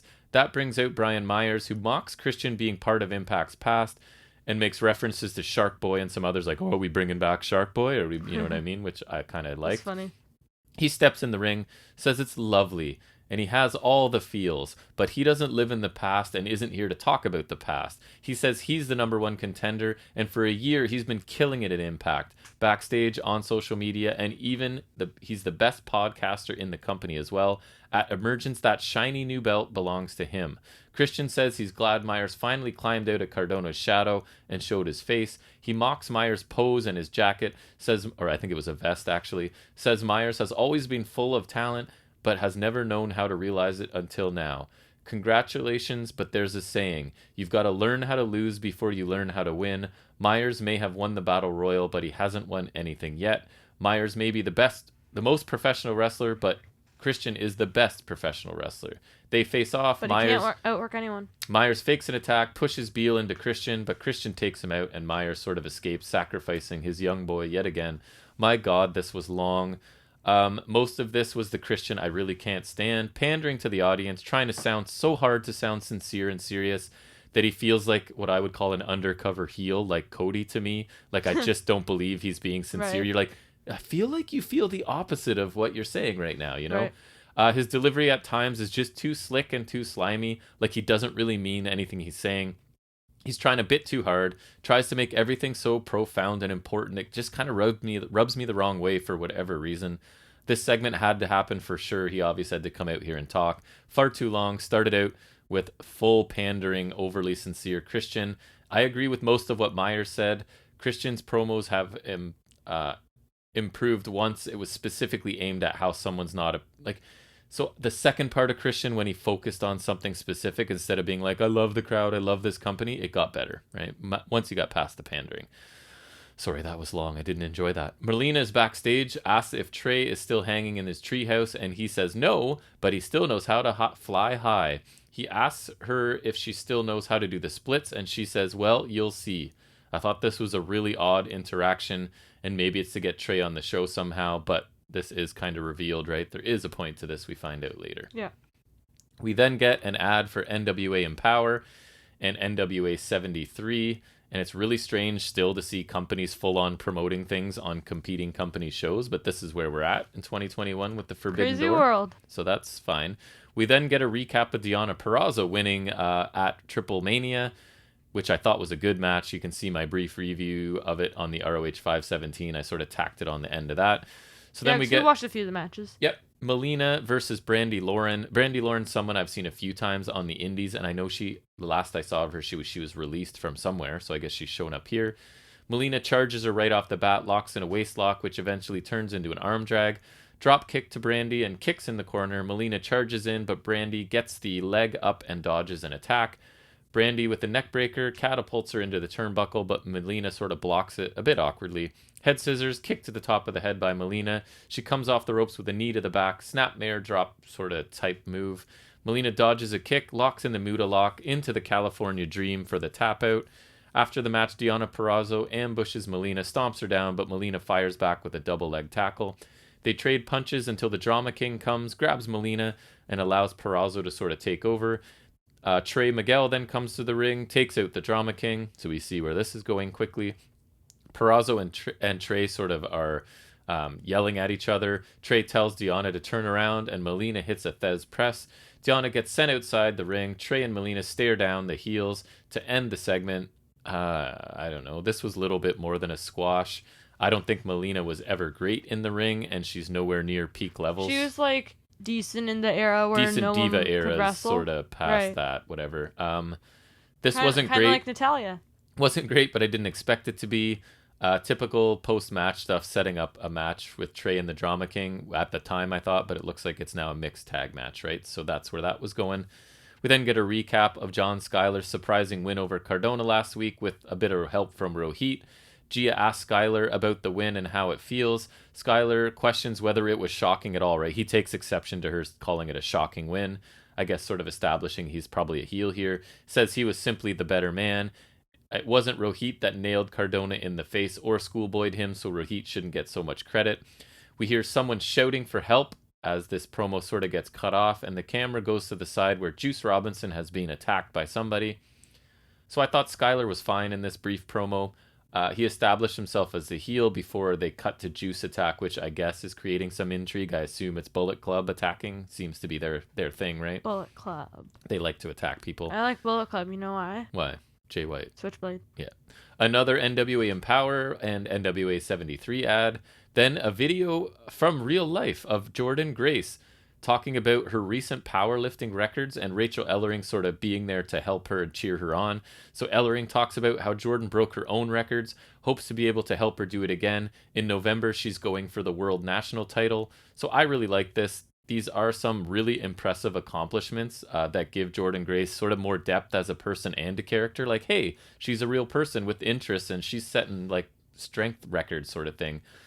Makes her babyface character a little bit stronger for me, and also sort of furthers this connection that she and Ellering seem to have. So I always like when real life bleeds into pro wrestling, and I did like it here. We then get Jake Something versus Caleb with a K in a no DQ match. So Caleb's wearing his neck brace for the match, which I thought was interesting. Caleb attacks right away, but is quickly overpowered by Jake. We get a release suplex by Jake and a clothesline, sit-out powerbomb, but Jake leaves the ring to get a table rather than going for the pinfall. And at this point, I'm like, what? And then I remembered it is a no DQ. Jake runs over Caleb once back in the ring, spears Caleb through a table that he had leaning in the corner, and it's over pretty quickly. Josh Alexander comes to the ring, holds the X Division title right in, Jake something's face. So this was basically a squash where Jake looked pretty good. A good role for Caleb, although I hope at some point he gets a chance to be a legit competitor because he can actually wrestle. He's pretty talented, but I mean, he's really embraced this role as Caleb. It started out really awkward and he wasn't good, and now I think he's quite good and adds a lot to Tenille. And maybe that's why I'm starting to like Tenille better, because Caleb's gotten better in his role with her. So I think they're a pretty fun pairing, actually. Then we get Su Yung. She appears with Kimberly, the new Kimberly, and Su Yung is sort of holding a lock of Kiera Hogan's hair, because remember, Kiera's write-off from the show was basically she was abducted by these two and taken wherever. Kimber refers to Su Yung as mother, says she has collected the first soul, but not the last. So I kind of like the vibe here in this very, very brief segment, but I really hope they're not going to supernatural magic, like alternate realms, because that's where they're going to lose me. If they go haven't back. They done that before? They did, and that's why I'm nervous. So the collecting of souls doesn't sound like something I'm going to be into, especially if you probably won't. If they're trying to go like literally with this. But again, Kimberly 100% needed a fresh coat of paint. And she's definitely gotten it, and actually literally, right? Yeah, exactly. So I'm open to it. Just please don't go supernatural too far for me. So Matthews and Scott D'Amore again run down the Impact Emergence card, which we did a preview. I have it listed here. I won't go over it again. If you want to listen to our preview, again, you can do that. It runs down the card. So the main event is the Haas fight we're getting, which is Gallows with Carl Anderson versus Joe Doring with Violent by Design. So Violent by Design's music hits, and I laughed because you can clearly hear a guy in the crowd yell "Haas fight," like real, which is because this crowd makes me laugh. It's a tiny crowd, but they're really vocal, and it's more similar to like a house show crowd to me because they're doing a lot of chants and things. I quite enjoy it. So Gallows gets clotheslined over the top early on. He drags Doring to the floor, shoves Doring into the steps. Lots of time outside the ring in this one. Gallows whips Doring across the ring, splashes him, comes off the ropes, and boots him down for a 2 count. We get a roundhouse kick to Joe's head, one of the moves that Gallows does that I still think looks really good. Gallows charges in for a splash, but Doring holds on, hits a German suplex. We get a delayed vertical suplex, pretty impressive by Doring. Gallows then has to escape to the floor. Doring sent into the barricade as they're battling on the floor again. Another collision in the ring, back out to the floor again. Headbutts by Gallows. Doring sort of staggers up the ramp, sort of heading towards something, obviously, and we get like a sit-out choke bomb by Gallows through part of the stage. Neither man is moving as the crowd... Oh, it might be a Gallows pull. Someone in the crowd yells, "Who's gonna pay for this?" Like the damage to the stage, which I thought was, again, has that house show vibe, right? So the officials come to check on both men because nobody's really moving. They finally pull out Gallows. Oh, we need to go to an Impact show when that He comes lies around on the again. ramp, crawling back towards the ring. Doring finally gets out as well, shoves off the officials who are trying to give him some attention, heads back to the ring. Doring runs into a boot. Gallows comes off the second rope into a lariat from Doring, and Doring picks up the win in this Haas fight. Yay! The action in the ring was pretty good, but the action around the floor was pretty boring, and there was a lot of it going on around there. So a lot of walking around and punching each other outside the ring, which is never my favorite. The powerbomb through the stage did look pretty good. And it needed to, since they stayed there for quite a long time, right? I mean, it's a little awkward that Gallows delivering that is also, it like almost took him out as badly as the guy receiving it, but I guess it's in theory through the stage. So the Good Brothers seem to suddenly be positioned as baby faces here, which is a little bit strange for someone somebody watching Impact and AEW, right? That's true, right? Like, they're like kind of inconsistent. They're literally having to be stopped with a steel cage. Right. So I was glad to see Doring get the clean win, as it does way more for him than I think it does for Gallows. So I don't know. This was okay. Decent main event with a big spot that fans seem to react to. About what I expected from these two. Fine, but not really main event caliber for me. So overall, I thought the show was decent go-home episode of Impact. Like the opening tag match. Shara Cardona was fine. Melina squash wasn't very good. The Jake something squash was much better. The main event was just fine, so I think maybe below average in the ring. Segment-wise, Tenille Madison segment was good. Didn't enjoy the majority of the lengthy Christian promo. The Good Brothers, Sammy, Kimberly, and Alexander all had solid but really short stuff. Skylar, same. his first little promo on Impact was pretty good, I thought, before it was interrupted. And I really liked the Jordan Grace powerlifting segment. And then other thing of note was lots of promotion for NWA on this. Overall, I thought I think they got quite a few people in the Unempower, whether it's I think so too. They have a women's tag title tournament, and then there's also the women's invitational cup. Right. So they've got. I even saw, I think Red Velvet and Kylan King are in the tag title. Yes, I did see that as well.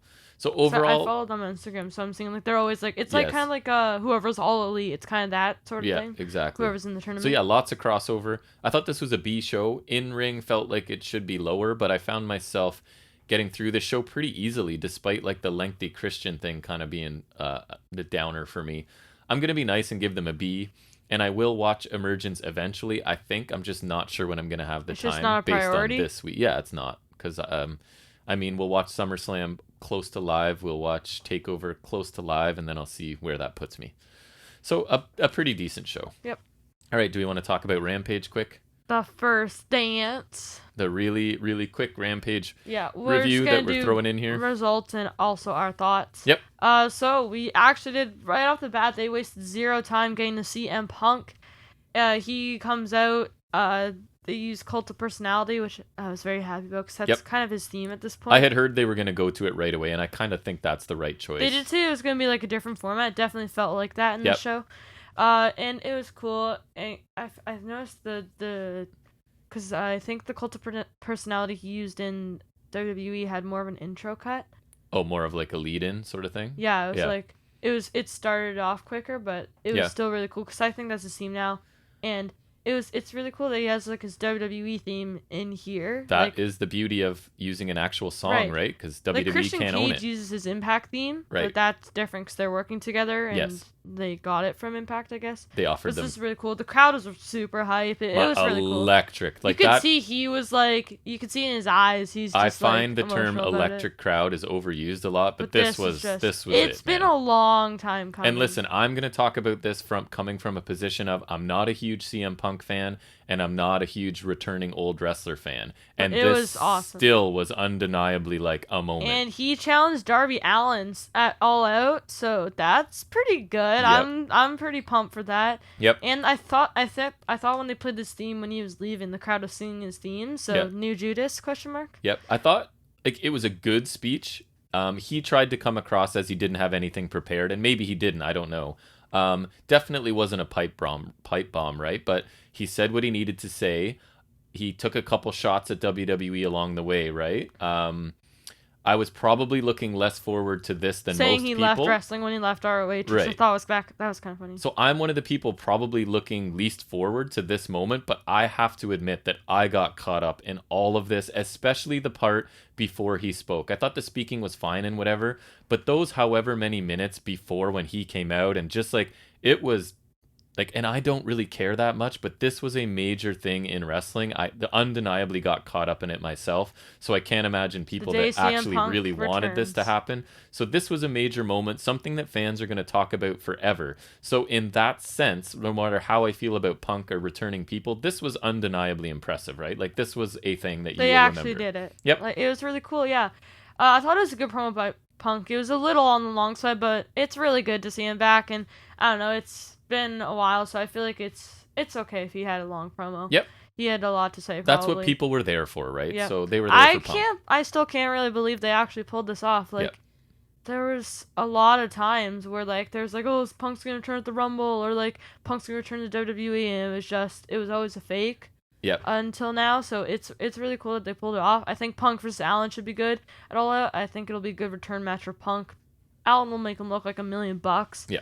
Regardless. And just the crowd energy, right? Like you compare that to NXT where I'm done with the crowd in the venue, and Impact where I like the crowd but it's tiny. Like this is a huge like right, and the CM Punk chants before he came out were just loud. Yep. And so I have a question for you. Yep. Now that he's back. Yep. AJ Lee? Does she even involved in wrestling anymore? I don't think so, but you think that's possible? I guess it's possible, yeah. And would you like that? I liked AJ Lee. I thought she was fine. Never saw her, but like she was Punk, different, right? Because and she's a I know she was like one of the good ones in that pre-women's revolutionary, and she never really gets any credit for that, unlike Stephanie McMahon, who gets and I just like too much credit in an era where it was all like tall blondes, whatever, right? Like she was this petite little brunette, and had like just an alternative look to her. She just was different, which I liked. Punk. Yeah, exactly. So I would like to see her come back. I think they could still benefit from some more. The women's division of any division needs stuff still, right? So she could come back if she's ever willing to. I think that'd be cool. Again, I haven't actually like watched her, so I would like to do so. I think if I remember correctly, she was pretty decent. Was she like amazing in ring? But she was but she was good. Yeah, yeah, I think so. Yeah. So then we get a quick Christian Cage and Jurassic Express promo. And then we move on to Private Party versus Jurassic Express, which is one of the matches in that Eliminator tournament we talked about in the Dynamite review. Young Bucks are sitting on chairs on the ramp, and Lucha Bros are watching the front row. And normally I won't call them any moves, but this move was insane. Yeah, so there was some Cassidy, stuff here. Isaiah Cassidy counters a superplex. They're going to do like that superplex off of Luchasaurus' back. And so Luchasaurus has Jungle Boy in an electric chair, and Cassidy hits an epic-looking super destroyer. It was ridiculous. Oh my god, I'm sure it there's looked amazing. GIFs or GIFs of it at this point already, but it was nuts. It looked amazing. Yep. Like that. I had to Incredible. just note that. It was great. I find that's the moment that kicked this match into gear, because my notes are like, this is not very exciting, and then boom, and things picked up. What are your thoughts on the match? So I was bored for a while near the beginning when Private Party were in control. I just don't think they're as good in this heel format, not, right? It just doesn't work. We were talking about it. What they excel at. It stripped them of their look, their athleticism, their character. They are young and kind of inexperienced. They excel at doing high flying stuff, and I was even critical when they were doing that. Remember when some of Mark it was Quinn had a really nice shooting star? Yep, some of it was a bit sloppy, but the Destroyer happened here, and then I felt like everything picked up, and I thought it was really fun. The pace picked up. They went back to more of their high-risk offense. That's Private Party, which is where they're strong, right? Jurassic Express have some really cool-looking double-team moves, and like I said, either man can make a hot tag for them. I think they could build to them getting fed up with Hardy, and I would really like that, just to get them out of this. And then maybe they could even have a match with TH2. The second half of this I thought was good. The first half with Private Party in control, I was like, this is kind of boring. Yeah, it was good overall. This would have been so much better with Babyface Private Party. Sure, it's face versus face, but who cares? That'd be awesome. Lucha Bros are clearly beating Varsity Blondes, and I am so down for Lucha Bros versus Jurassic Express to determine who faces the Bucks. Like, you literally can't lose in that situation. Yeah, should be good for sure. Lots of combinations I would love. Yep.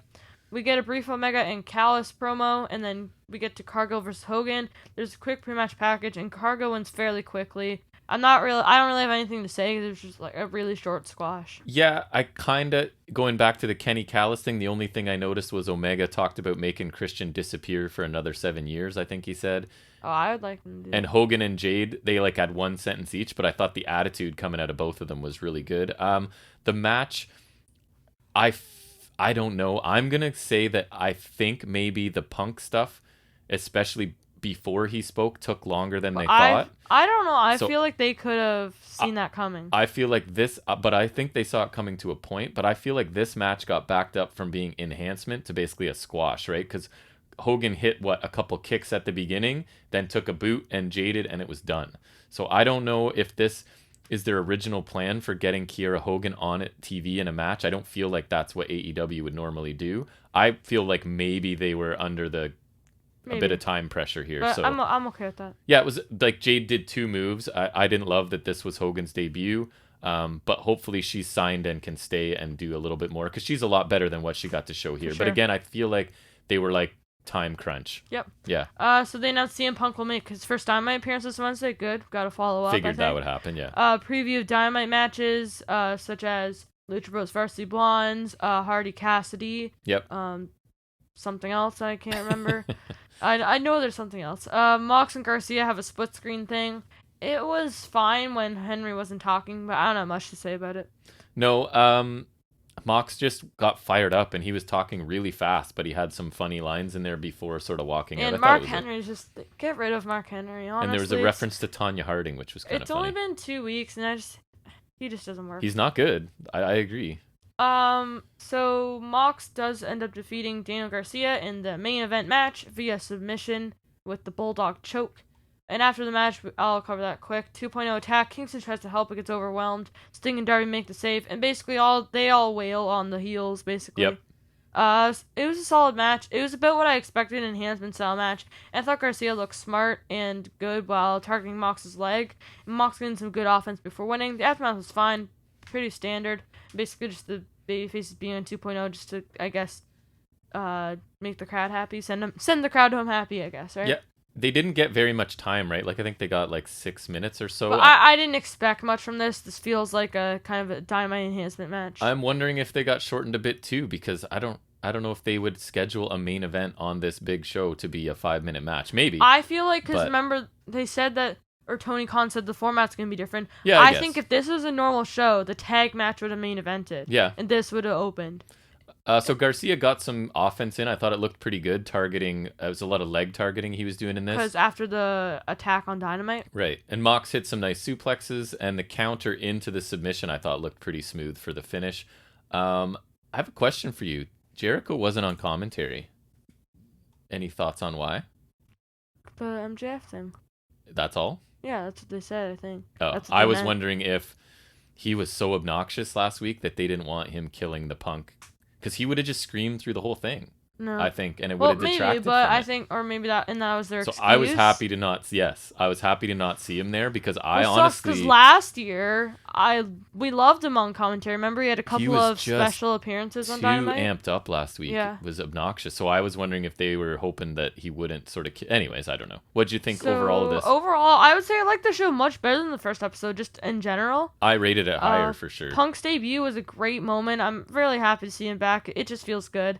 And his first announced match back against Darby should be good. The tag match was pretty good. It picked up after that Destroyer.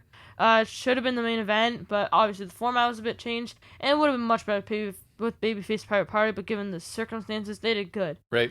Cargill and Hogan was a squash, and Mox vs. Garcia was a solid enhancement match. The short couple of promos we got were fine to further Cage versus Omega. Overall, pretty good 1 hour. Very fast. I would give this a B+, because I like this much better than last week. Yep, the Punk debut Surely off of Punk. Punk debut was undeniably special, even though it wasn't like something I'm really into. There's no doubt about it, right? 2/3 of the tag match was really fun. Cargill was a squash, whatever. And Mox and Garcia put on a good 6-7 minute match. I think that didn't have a main event feel to me. But again, if they're saying this show feels different, then they're telling me that, right? So I can't really be critical. I agree. I gave it a B+, largely due to the Punk stuff, right? Because that just raises the grade for awesome. Sure. There's not so much for what he said, even just that pop and the feel of everything for me before he started speaking. That was just... Because there's nothing going on other than a guy walking out and a crowd reacting to him, right? And that went on going for absolutely bananas. There's people crying. There's people like... several minutes of just... bananas. Yep. So... that's probably the only time I'm like, yeah, get along entrance, you know? So that was undeniably special. So I gave it a B+ as well. I thought it was just a really fast hour of TV. Right. Flew by. And for Pro Wrestling Rewind, I think my numbers are off, so I'm just going to stop. I felt like your numbers were high because you were saying 20-something last. 27. Yeah, I don't think so. Which I don't think that's right. I don't know what happened. Doesn't matter, but it's still happening. We're just not gonna label it with a number. Yes, because it's like Vince doesn't number the WrestleManias anymore because he doesn't want to feel super. He doesn't want it to feel super old. Yep, and he doesn't want to feel super old. You made a logical choice for the Rewind match this week. I did. To honor CM Punk's return to wrestling and SummerSlam tonight, we will take a look back at his infamous match with John Cena from SummerSlam 2011, which is a WWE Championship unification match with special guest ref Triple H. And how did we get here? Because Punk left? Punk became #1 contender. I think it was in a triple threat. Don't know why I know this. With Mysterio and Del Rio. Right. And so that obviously led to the infamous Money in the Bank match. His contract went up. He won the title. Left for a couple weeks. Literally a couple weeks. A tournament happened to crown a new WWE champion. You can tell the belt was slightly different. Like, it just doesn't look as real, I guess. Yes. And Rey Mysterio won that, beating The Miz. And then the same night, he faced John Cena for some reason. Yep. And John Cena won the title. And then Punk returned and is like, I'm champion. So you have two champions. Yep. And then, yeah. And for me personally, my relationship with Punk, as I said, I was never a huge Punk fan. Like, I think he's really good in the ring. He's amazing on the mic. He just was never my favorite wrestler. That being said, though, the events like leading up to his pipe bomb and that whole thing, I was still following wrestling, but I was sort of like lapsing a little bit out of the loop a bit. And that storyline captivated me and got me fired up about wrestling, because very, very, almost never can they have me questioning, like, is this real? But his character work and promo skills like blurred the lines between story and real life. There were things like he was saying that I'm like, I don't think Vince would let him, like, stuff about Vince being dead, right? Like, at one point. And, like, Cena being the golden boy and whatever. And so it was just like, is he really just going off the script here? Are they really cutting his mic? Even though in the back of my mind, I'm like, no, of course, you idiot. It's all part of the plan. But there was just it makes you question, right? That little bit of ability to maybe believe it. It really got me back into wrestling. And it's weird because I wouldn't say I'm a huge Punk fan, but that specific time period of what he was doing was undeniably cool. And I got back into wrestling there. So that's sort of where this took me. Yeah. So there's a lot of back and forth, and so Punk's able to hit a shoulder tackle on a quick 1 count. And my immediate complaint was, of course, Triple H has to be the ref. He has to get himself as close to, like... He could say, I was in the moment. So that's what we're saying, when he's Vince in 25 years and he's, like, writing the history, he'll be some huge part of this. That'll be, like, his... Yeah. That'll be his story he'll tell as a grandpa. Main event adjacent as he could at all times, yep. Right. More back and forth with nothing major happening so far, a lot of technical wrestling and whatnot. Drop down and a single leg dropkick for 1 count by Punk. Gut wrench suplex for 1 by Cena. Another 1 count for Cena with a fisherman suplex. Chin lock by Cena. Punk eventually gets out, hits a boot. Running knee to the gut by Punk. Pair of falling headbutts for 2 by Punk. Punk applies the body scissors for a little bit. Springboard dropkick by Punk sends Cena off of the apron. Cena counters a hold by Punk into a interesting swinging side slam. Mm-hmm. It looked like Punk countered into a flatliner, but I guess he was slamming Punk. I was struggling for the first few minutes of this, but that's because it's like a near half-hour match, right? Yeah. So it's got to start out kind of slowly. Punk catches a flying shoulder tackle by Cena with a knee to the head for 2, which I thought that was really well timed. They kind of showed it from different camera angle on a replay, which helped me kind of like, that looked good. Yeah. Cena hits his shoulder tackles, but Punk blocks the spin out slam afterwards and hits the high knee. That leads to a bulldog, but Cena counters the bulldog to hit that slam, but Punk is able to avoid a 5-knuckle shuffle, which is a fist drop. Mm-hmm. Cena applies the STF, and Punk counters into a triangle, but Cena counters back in the STF, and Punk counters in the Anaconda Vice, which is his signature submission. Yep.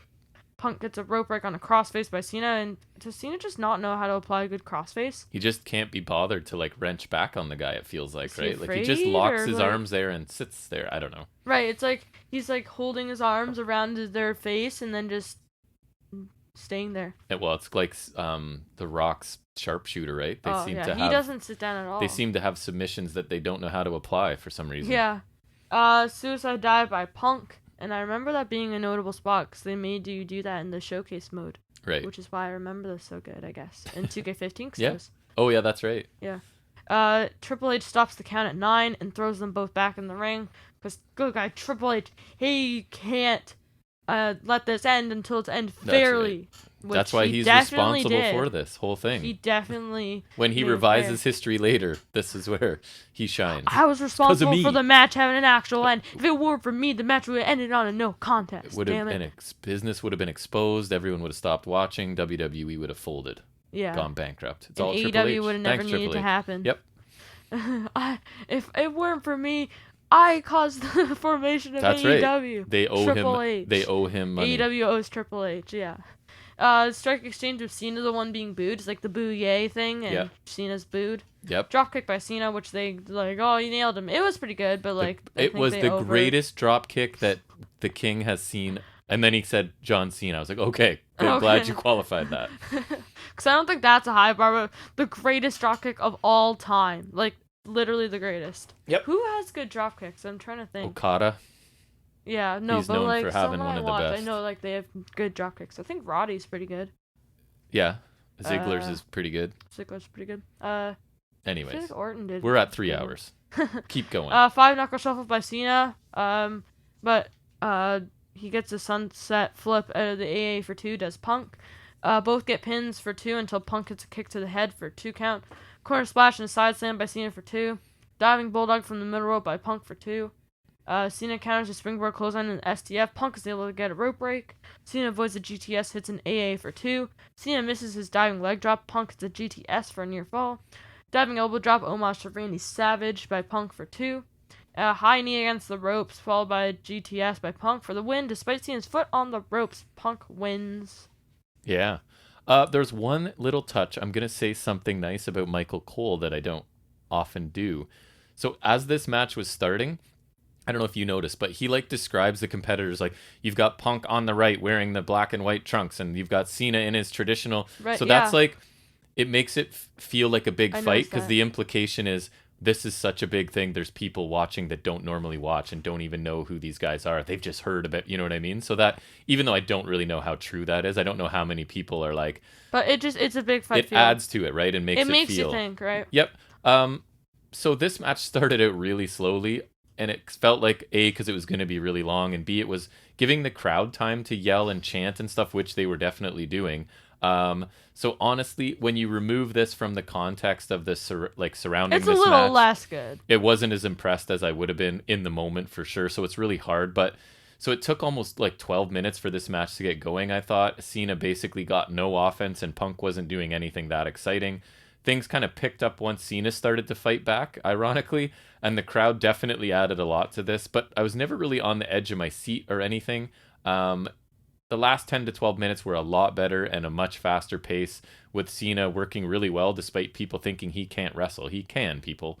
I thought this was a good match, but without watching all the lead-up promo segments, previous matches, it suffers a little bit. So I liked it, especially the final few minutes, but I wouldn't say I loved it. A very good WWE pay-per-view match. I gave it a B+. So I thought it's a good match by WWE pay-per-view standards. As most good matches do, it kind of picks up towards the end stretch. As the beginning was mostly Punk and controlled basic offense. Finish wasn't great, doesn't make a ton of sense. The rope break isn't super hard to miss. And Triple H called a rope break earlier. So, on a pin, I think. So, or, I don't know, but I think he did. It doesn't help. This is kind of taken out of context, but it's still good. I'd also give it a B+ for letter grade. It a little bit bugs me that they just couldn't let Punk have the clean win, right? They had to have that little bit of doubt at the end. Right, this is the Summer Punk. I don't remember where it went after that. And for a reminder, Kevin Nash proceeds to powerbomb after with a Kevin Nash powerbomb, and then Del Rio cashes in on him, so they really couldn't let Punk have his moment. Right, so that was kind of a bit suspicious, but anyways, that's going to wrap up any other wrestling business, move us into our final segment, which you said won't be super long, and that is Figuring It Out with Jack. Yeah. So the first thing I have is there's leaks of another AEW basic ring, the spring-loaded one. Yep. With a Hangman Page figure. Nice. I think it looks like it's a re-release of the Series 5 figure with the long tights. Right. And whatever, so that'd be cool. I would maybe get that if I saw it, but I'd probably just wait to find just the figure. Right, because you don't need another ring. I actually already have the big AEW ring, you so do. There's literally no need for it. Exactly. New mock and loose images for the ringside exclusive ECW Cactus Jack Elite were shown. Nice. It looks pretty cool, and it's interesting that it looks like they put a arm scar on his left arm. You can kind of see there's a scar line, cool. Which is kind of interesting detail. Yep. And he's got the ECW tag title, which if they is can do cool. tattoos, they can do scars, you'd think. Yep. Yep. Although that's a little extreme. Yeah, I guess. Is that it? Imagine if they did that on Hideo Itami. Oh, yeah, his shoulder. That was gross when he first came back and the scar was kind of fresh. I mean, it probably looks better now. Yeah, that's good. That's everything, eh? Well, that's going to bring us to the end of episode 57. And like we've been saying, there probably is a bunch of other content coming out.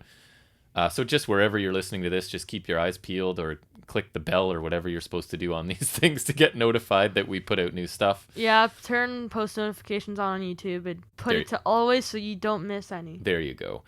So yeah, there's the YouTube spiel. There should be some pay-per-view reviews coming up. We'll see what we find time. Yeah, there's going to be at least one. Not really looking forward to SummerSlam tonight. Really looking forward to TakeOver tomorrow, and then we'll see when I get time for ROH and Impact. But I'll see what I can do for you guys. So definitely keep an eye out for that. All things, if everything else falls apart, we'll definitely be back here for Saturday, episode 58. And I'll also be, I'm sure, back down here for my Ring of Honor which I should probably get the pay-per-view done before then, but I don't think that's going to be possible. possible. I don't think that's even humanly possible. I don't think so either. But anyways, thanks to anyone who's given us any time out of their day to listen to this. We really appreciate it. We'll see you back here when we see you. And until then, take care.